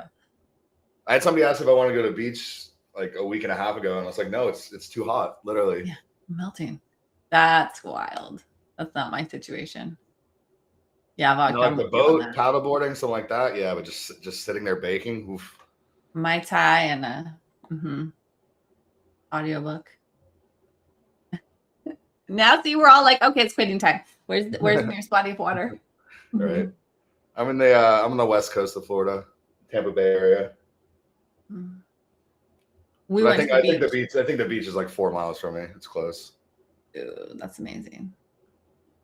We went to the beach last weekend, and I'm Pacific Northwest, and so the water is like 40 degrees.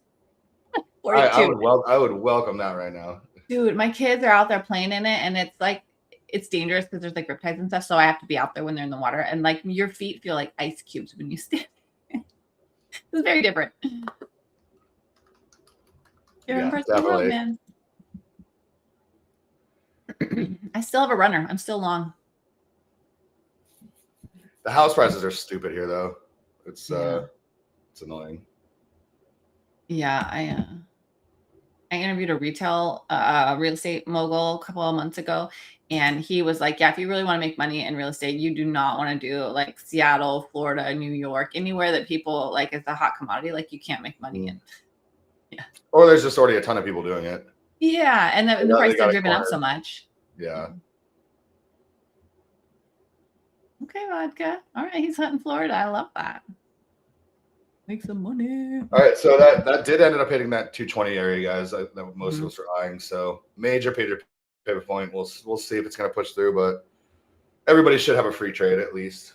Yeah, the 220 was a good call out. 210 to 220 is there's definitely some resistance there. We don't have to take out the high. We could go all the way back down here. I'm definitely protecting this last. Every bartender chick has a real estate license. Yep. That's amazing. Hey, multiple streams of income, man. We're all trying to like find our way through this, man. Let tips provide whatever you need to. So I'm 2 for 2. I think I'm up like $320. Not bad for an hour. Beautiful. Yeah, Marius. Yeah. Holding a trade in profit just as hard as not moving your stop loss and taking a small loss. I know. It takes so much time, in my experience, to build up the comfort and stamina to be able to hold trades. It's a real thing. Yeah, but once you get good at it, that's when you can really, really print money. I would definitely encourage you, to start with runners, because then it's not as taxing emotionally. So or you know what? Paper trading account or buy an eval or something and only trade one micro and put stop loss and TP and go trade your other account like you normally would. And I think you'd be surprised. I like that idea. Yeah.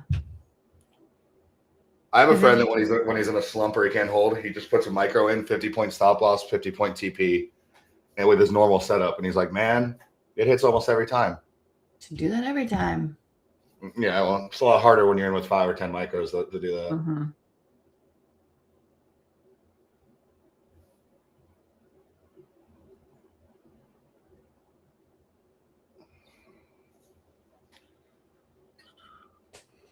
Yeah, size is a big factor on whether or not like it's able to hold or not. Mm-hmm. Yeah, vodka, you don't want to get flagged for that, man. Mm-hmm.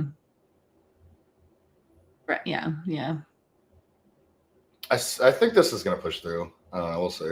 I got no skin in the game right now. I'm holding my stop is in profit at where is it? 177.5. Just because I'd like to see if we can take out pivots. I like that's a jam for me. I think there's liquidity, and if it's pushing towards a direction, like I want to keep one micro on if we can take it out. Break time for processing flowers. I need a good little getaway for a long weekend from. Ooh, I have no idea what's around there. Ozark still a big summer thing? Michigan? I have no idea what's around there. Yeah, Midwest. They probably have like little fun things, but no, lake, somewhere on the lake. I don't know. Lake house. Yeah, lake vibes. Jackro's our flower shop owner. I don't know Central Kansas. Yeah, I don't. I lived in Wisconsin for a while. The Wisconsin Dells area is beautiful. It gets cold though, doesn't it? Mm-hmm. Yeah. It gets real cold because I was a couple hours south of Green Bay, but it's real cold up there. I had a friend that was in La Crosse, Wisconsin, I think it is. Uh-huh. And it was like some internship where they were all training out there, and it was during winter, and I guess it was like it gets to -20 up there. It's crazy. Oh, okay, John, bro. I literally went to college out there. So it's a real good time, not gonna lie. Mm-hmm. Wisconsin Badgers like jump around, like we did the football games and the frat parties, and it was State Street. Those were some memory years.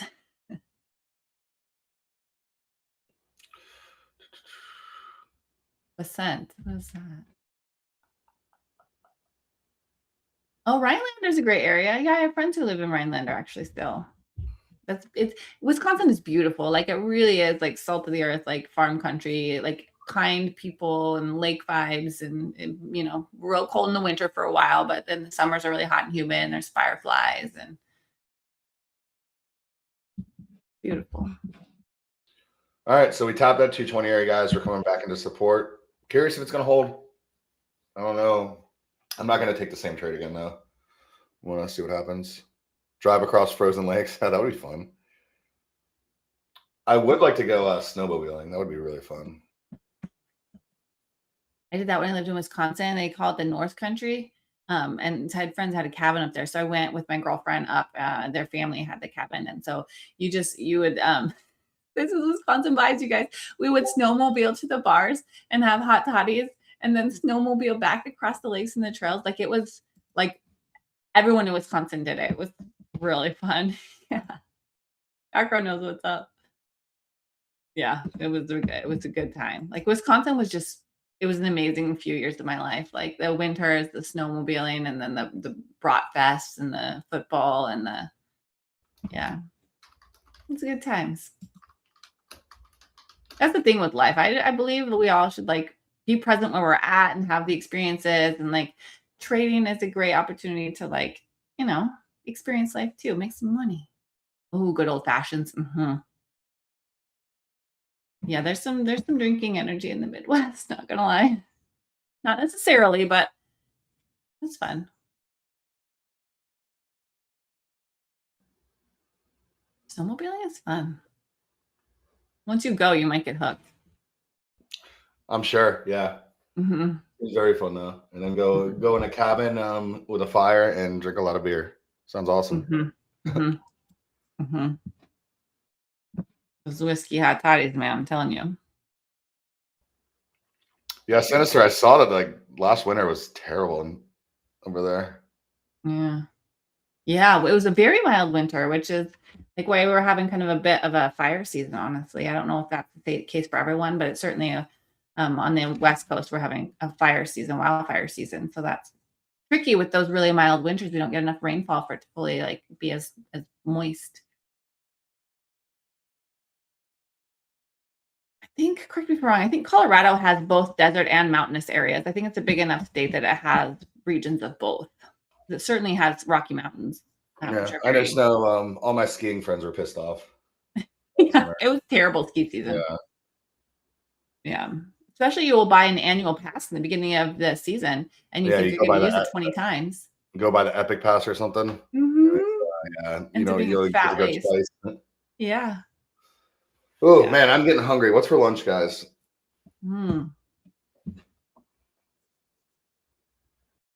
What's everyone having? And for me, it's breakfast. Yeah, that's true.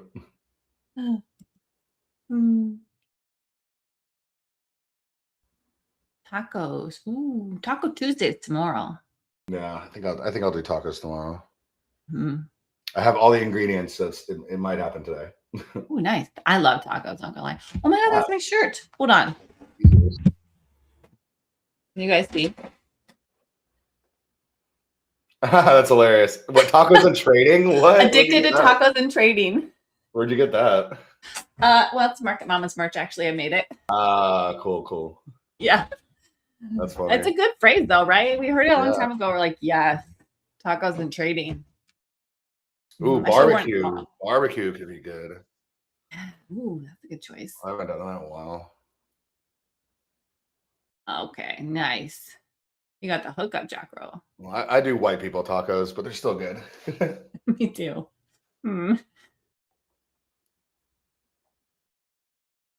Taco Tuesday, coast to coast. That's right. Everywhere. That's amazing. Well, that's a fabulous lunch, Nick. You got like a buffet. McDonald's. Well, there you go. Finally, somebody honest. Fast and easy. You just need a micro to afford McDonald's too. Ooh, you guys, my stop held. Still in. Ooh, that was close. I thought it was coming for me. I was accepting it. I just don't know how much it has left. I know. At this point, this is like my fourth trade. I'm just like letting it ride one micro. Fine. It takes out the pivot. That'll be enjoyable. But Margarita Monday there. I like the way you think. Hey, see, go straight to that. Yeah. And then you just have the tacos because you're having the margarita. I'm going out for sushi tonight with some friends. I am excited. Ooh, that sounds amazing. My oldest kid loves sushi, and so my husband does not. And so when I go out for sushi, I take my oldest kid, and it's a fun little date we do. I am just starting to get like deep into it. Before I was like, it's okay, but it's expensive. I never really got into it. My wife loves it, but she's like a machine with sushi. Like it's $100 minimum just for her to take her out. It's insane. So last time I found a new place. Turns out the guy lives on my floor in my building, and he gave me like a custom experience. He's like, "What don't you like, or what can you not eat? What do you like?" And then he made me like a bunch of custom rolls, and man, I'm hooked now. That's amazing. Yeah. You gotta go to your taste buds first and start there. That's smart. That guy knows what's up. Yeah, it was fun. That's where we're going tonight. And I told him, I was like, man, we're just gonna come. Here's like how much we want to spend tonight. Just don't go over that, and just make us a ton of food. Nice. Oh, okay. Now I'm officially hungry. I'm starving right now. I am starving. Anyone try Nanos? Oh, did they kick off today? Nanos? I knew they were coming. I don't think I'm gonna trade Nanos. Not gonna lie. It's not worth it for me. Like you gotta pay a fee for like pennies. We could pay pennies. I guess if you want to learn. You want to learn to hold, get a Nano. 200 point stop loss. No, I can't. I don't think. Yeah, there's not gonna be volumes, and then it's gonna be a lot of fees for like a little bit of change. I don't know. A lot of fees. No. Oh yeah. I think the only person who's going to benefit from Nanos is the trade companies that get the commissions. Like 100%. I mean, maybe Algos would use Nanos, but I don't. People keep asking me if BluSky's going to do Nanos, and I'm like, do you want to? Like, you know how long it would take you to make $3,000 with Nanos? Yeah.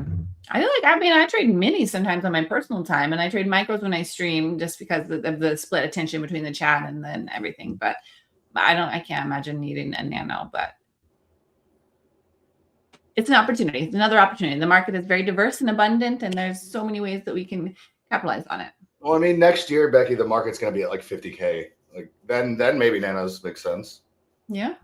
Because I was talking to Carl about this, and we realized that micros came out when the market was like 7 or 8K. Nobody used them. Now everybody's using them. Yeah. Okay, that's a good point. Because I remember when I found out about futures, I was like, "How am I supposed to make any money with a micro? Yeah. Like this is impossible." Yeah. Yeah. And then fast forward a few years, and the market's tripled in value. Yeah. The way to like, and if you're a scale in, scale out, as I am, I like micros better for that because then I have more flexibility with managing my trade. Mm-hmm. Well, at BluSky, I know people trade micros a lot more than minis. That's what the data says. Okay, there you go. But it's also been a very volatile year with everything. So I think a lot of people switched over this year, maybe last year with the tariffs. I think the tariffs changed it for a lot of people. For me, you couldn't trade it. It was crazy. I think that's the only time I actually consistently traded micros to start because I was minis for most of my trading career. And I went to micros during the tariffs. And now I'm flexible with it. Like I can do both. I switched pretty much fully to micros. Like I'll do increments of 5 just so I can trim and stuff like that. I know the fees are a little bit higher, but it shouldn't matter if you're trading properly. Yeah, I like the ability to manage it actively, to have the scales and manage the runners and stuff. Like if I have 15, I want to be able to cut 10 and have 5 left. Yeah. Romania, that sounds like an interesting experience, Marius. I don't know much about Romania. Vampires. That's all I know. I don't want the bears to take off my arms, though. That sounds scary. I might leave the windows up. I mean, bears are incredible creatures. I have to be windows up.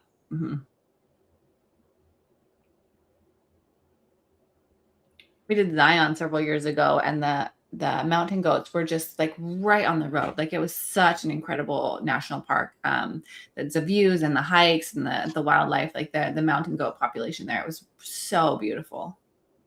It was a great trip. That sounds awesome. I have a friend who him and his wife are remote and they don't want kids, and they just bought an RV and they've been gone for like 6 months, just going around all the national parks. And you get internet. They have high-speed internet that you can connect to at all the RV parks now. Like they recognize that people are doing this, and Starlink too. I mean, you can go anywhere. Right. But it is a lot more expensive than I thought it would be because you have to. Those RV parks, they're almost as much as a hotel. They used to be way cheaper, and because when we did our big trip, we did 2 weeks. This was like a decade ago. Honestly, we did the parks maybe like 9 years. But you could get one for like 40 or 50 a night, and then some were a little more expensive, like bougier ones, like a Grand Canyon. But now they really are over 100 for almost all of them, and it does add up.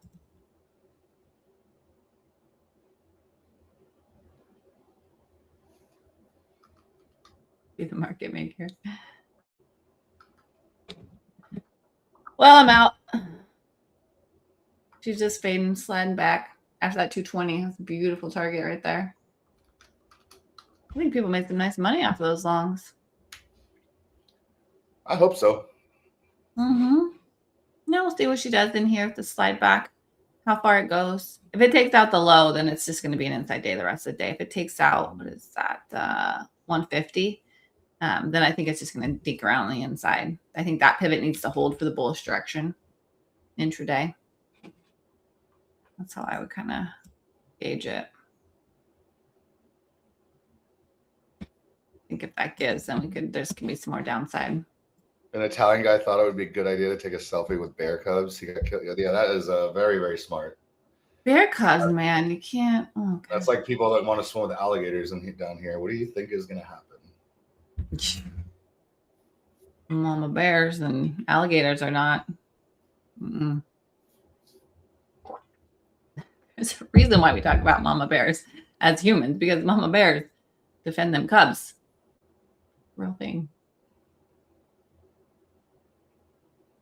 All right, let's go finish work. This is the kind of the lull period we get. Which, speaking of, my psychology lab is now going to be at the noon hour instead of the later afternoon. While everyone's kind of at the lunchtime vibes, you can eat lunch and hang out with me when we do psychology labs moving forward. So that time has changed. FYI.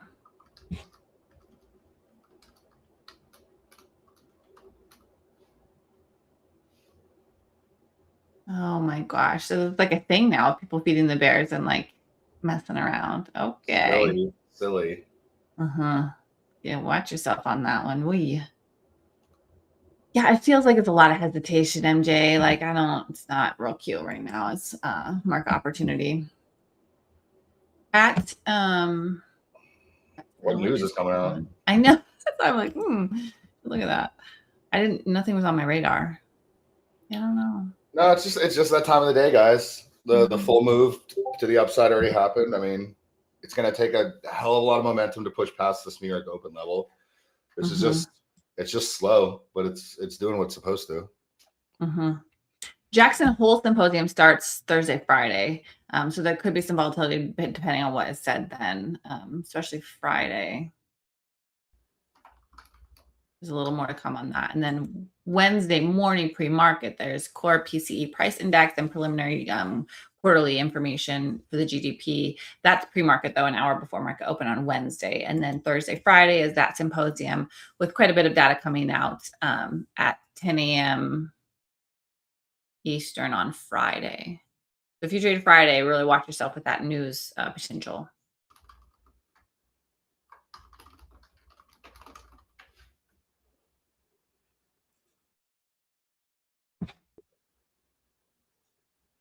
Oh, and yeah, sinking down lower. I'm glad I watched my trade. Yeah, I think it might just chill in this little pocket for a bit. Yeah. MJ made me want to look at gold because she killed it last week on gold. What's gold got going on this? I haven't looked yet today. Still marching up on the 4-hour. Hot mama. Yeah, I mean, really has not had a noticeable pullback on that 4-hour in quite some time since the bull flag breakout. I think it might be heading back to 5K. I think so too. I'm still bullish on gold right now, but now it's like I'm not in a current position, so you gotta be careful with when to join.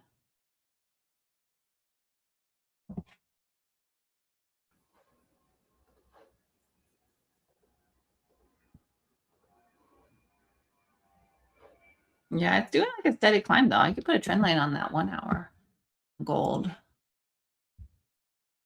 see.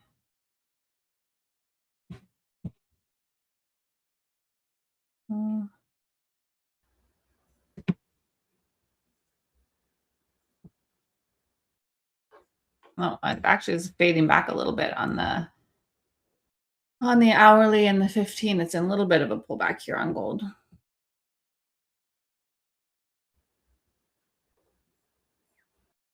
Got about 12 minutes left, guys. Let's see if we can sneak one more trade out of this. I'm just kind of hunting around here. Yeah, Inky really has kind of flattened out here at that after hitting that 220 level. ES did get to our target, you guys, at 86. If anyone caught that call out of 76 to 86, it hit it perfectly and it topped out at 86.5. So that was the straight win. And then it rejected off of there. So it's back at 76 now. So that was a nice pump of that area. So ES is a little bit stronger. They took out their morning high, but are in a current pullback. So we'll see. We'll see if they want to hold up here as well.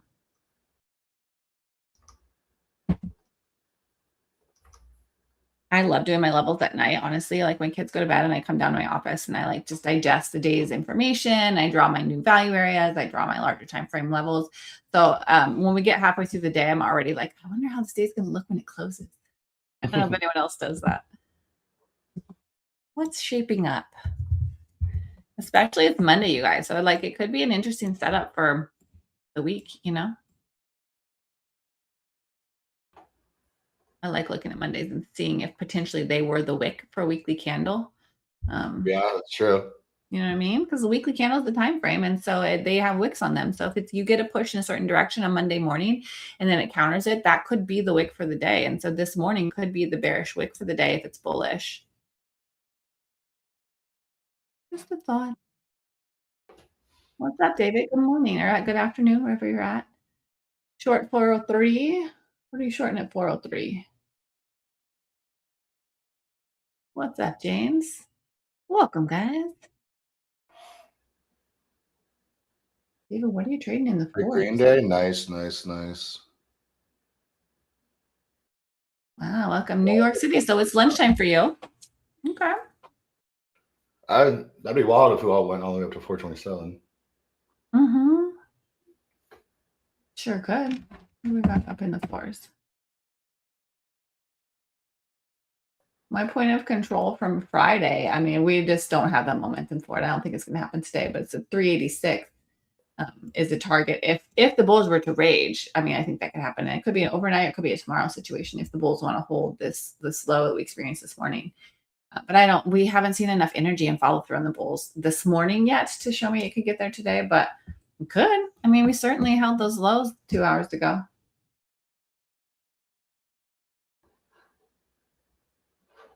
We got to break out of this 220 though.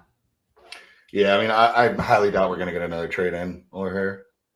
I don't love it. I think that it went to a key level and it's fading back against it, and it doesn't have a lot of volatility. So I don't know that it's going to give us a great option. We could try that 160-ish entry again. I mean, it might hold, but I don't like taking the same play twice. Yeah.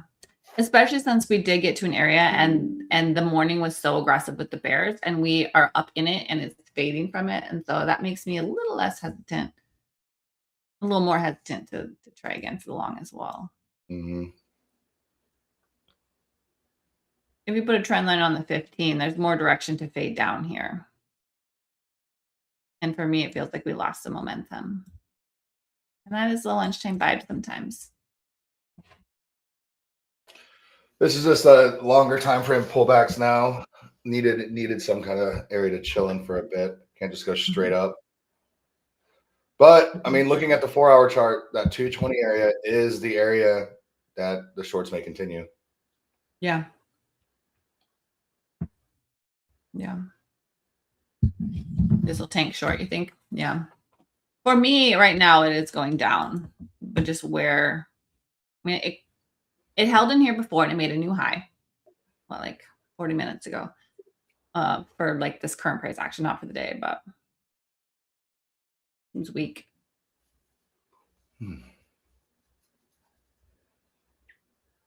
Yes, honestly, seems a little stronger right in here. What are you trading that we're in the 400s?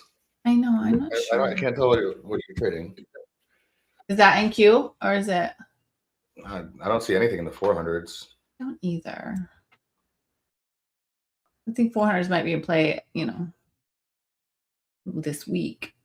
Maybe you're a longer term trader? Oh, gold. Gold's at 4,710. Yeah.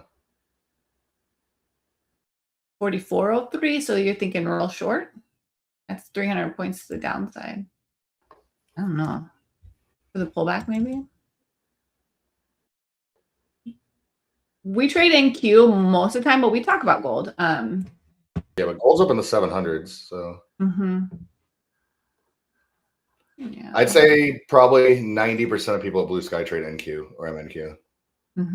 Or just prop traders in general.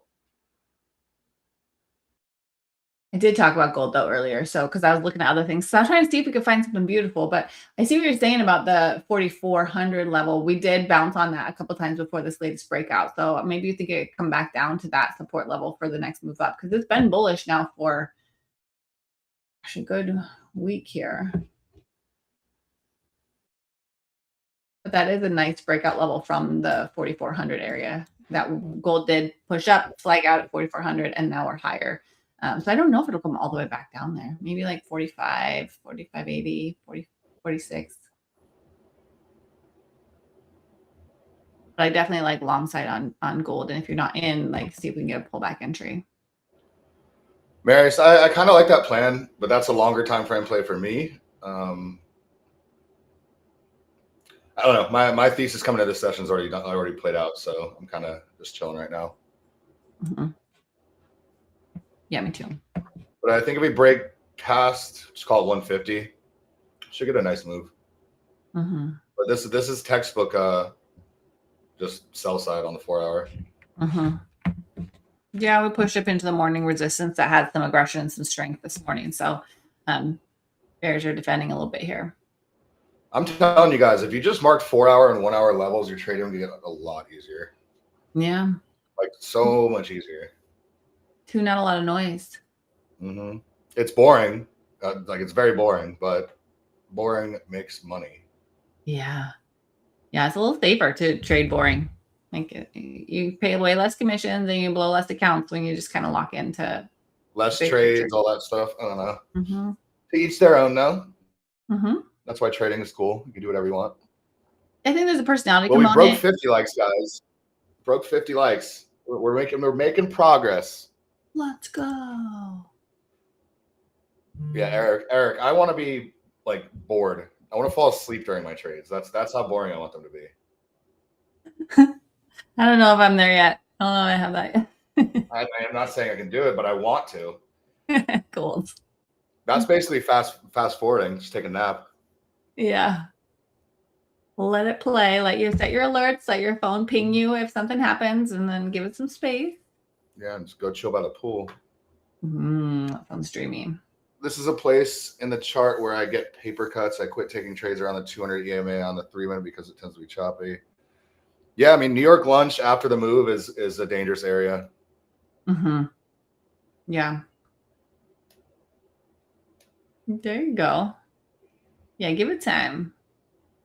If you recognize this certain opportunity time is like a paper cut zone, like don't trade it. Like don't put risk on during that time. Like manage yourself and recognize that this is not my jam. And because I'm in a similar boat with this position right now. I don't prefer the longs or the shorts right now because I can see both and I can mostly see it chopping around in here. So that's again like that wouldn't be the ideal situation where I want to put my risk on. So I'd rather just kind of watch and see. And if we can get some aggression, then maybe we see what's up. Well, that's why I have like a morning thesis, and after the morning thesis is done, I have my what happens when this is done, and then I'm kind of done. Keep it simple. Keep it simple. Yeah, paper cuts is definitely a recipe for tilt because you get more than a couple, and then it's just like rotating. And if the anger starts playing in, that's a tricky slide. Yeah. Trump speaks at 2 p.m. When does he not speak at 2 p.m.? Guy. Seriously. No, what does he even talk about anymore? He's just like stringing along the same thing over and over again these days. I don't know. He's got to talk about Iran, then he's going to talk about a tariff, then what else he got? Redecoration plans? Yeah, right. Who knows? I don't know. Yeah, I can see that 112. I could see a short to 112. I could definitely see that. Yes, there, MJ. There she goes. Oh, well, she's in. I mean, good spot. Yeah. We'll see. Back up. That was an aggressive downside move, though. That was a big candle. Yeah, she's still a little bit sliding down here. Hopefully it holds here. It's in the wick of that last hold, though. We're going to root for you. But speaking of times of day, guys, the BluSky dashboard kind of breaks your trades down by time of day, session, stuff like that. Pretty cool if you want to take a look at it. Yeah, it's really great information, honestly. Like there's literally journal software out there that you can buy and you don't need it because it's in the BluSky dashboard. Like it's built in, like it's a really comprehensive system where you can get all that information, your own personal data by time of day and your rates and stuff. So check it out for sure. And then if you want to go crazy, Becky, I don't know. Did you watch the interview I did on Friday? No, you work on Fridays, right? Works on Friday. I missed it. I need to go back. Yeah. Insanely cool product. Echo Trader. Copy Trader is amazing, but the journaling and social aspect of it. First of all, you log how you felt during the trade, like what type of trade it was. It breaks it down time of day, all this stuff.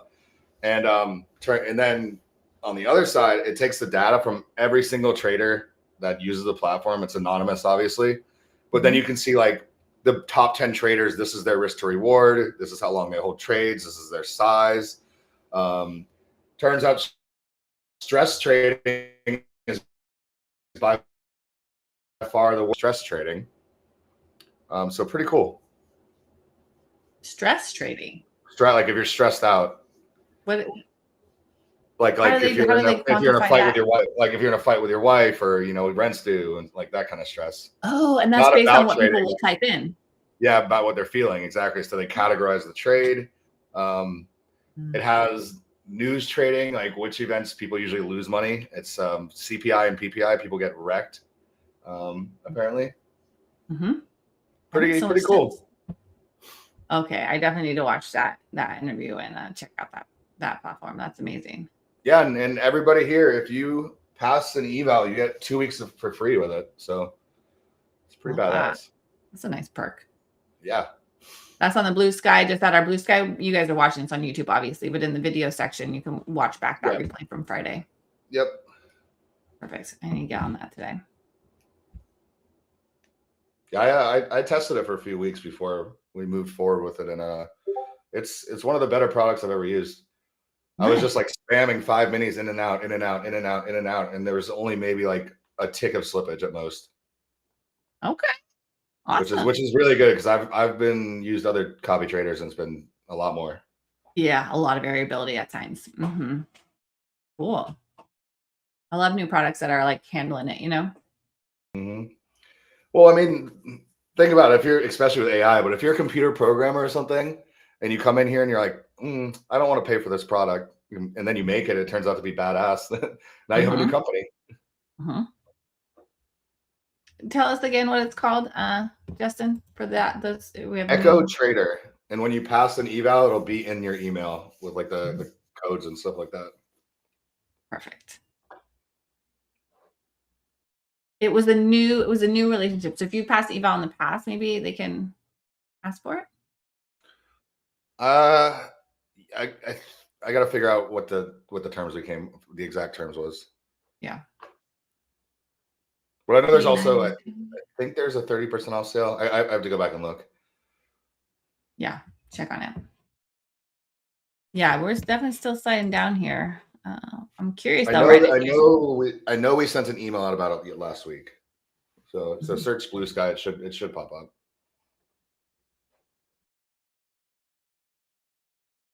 This is where I'm really curious if bulls defend. It's already 1 o'clock.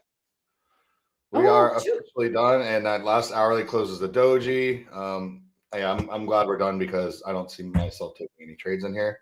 Yeah. Maybe a short down to about 115. What do you see happening the rest of the day before we get out of here?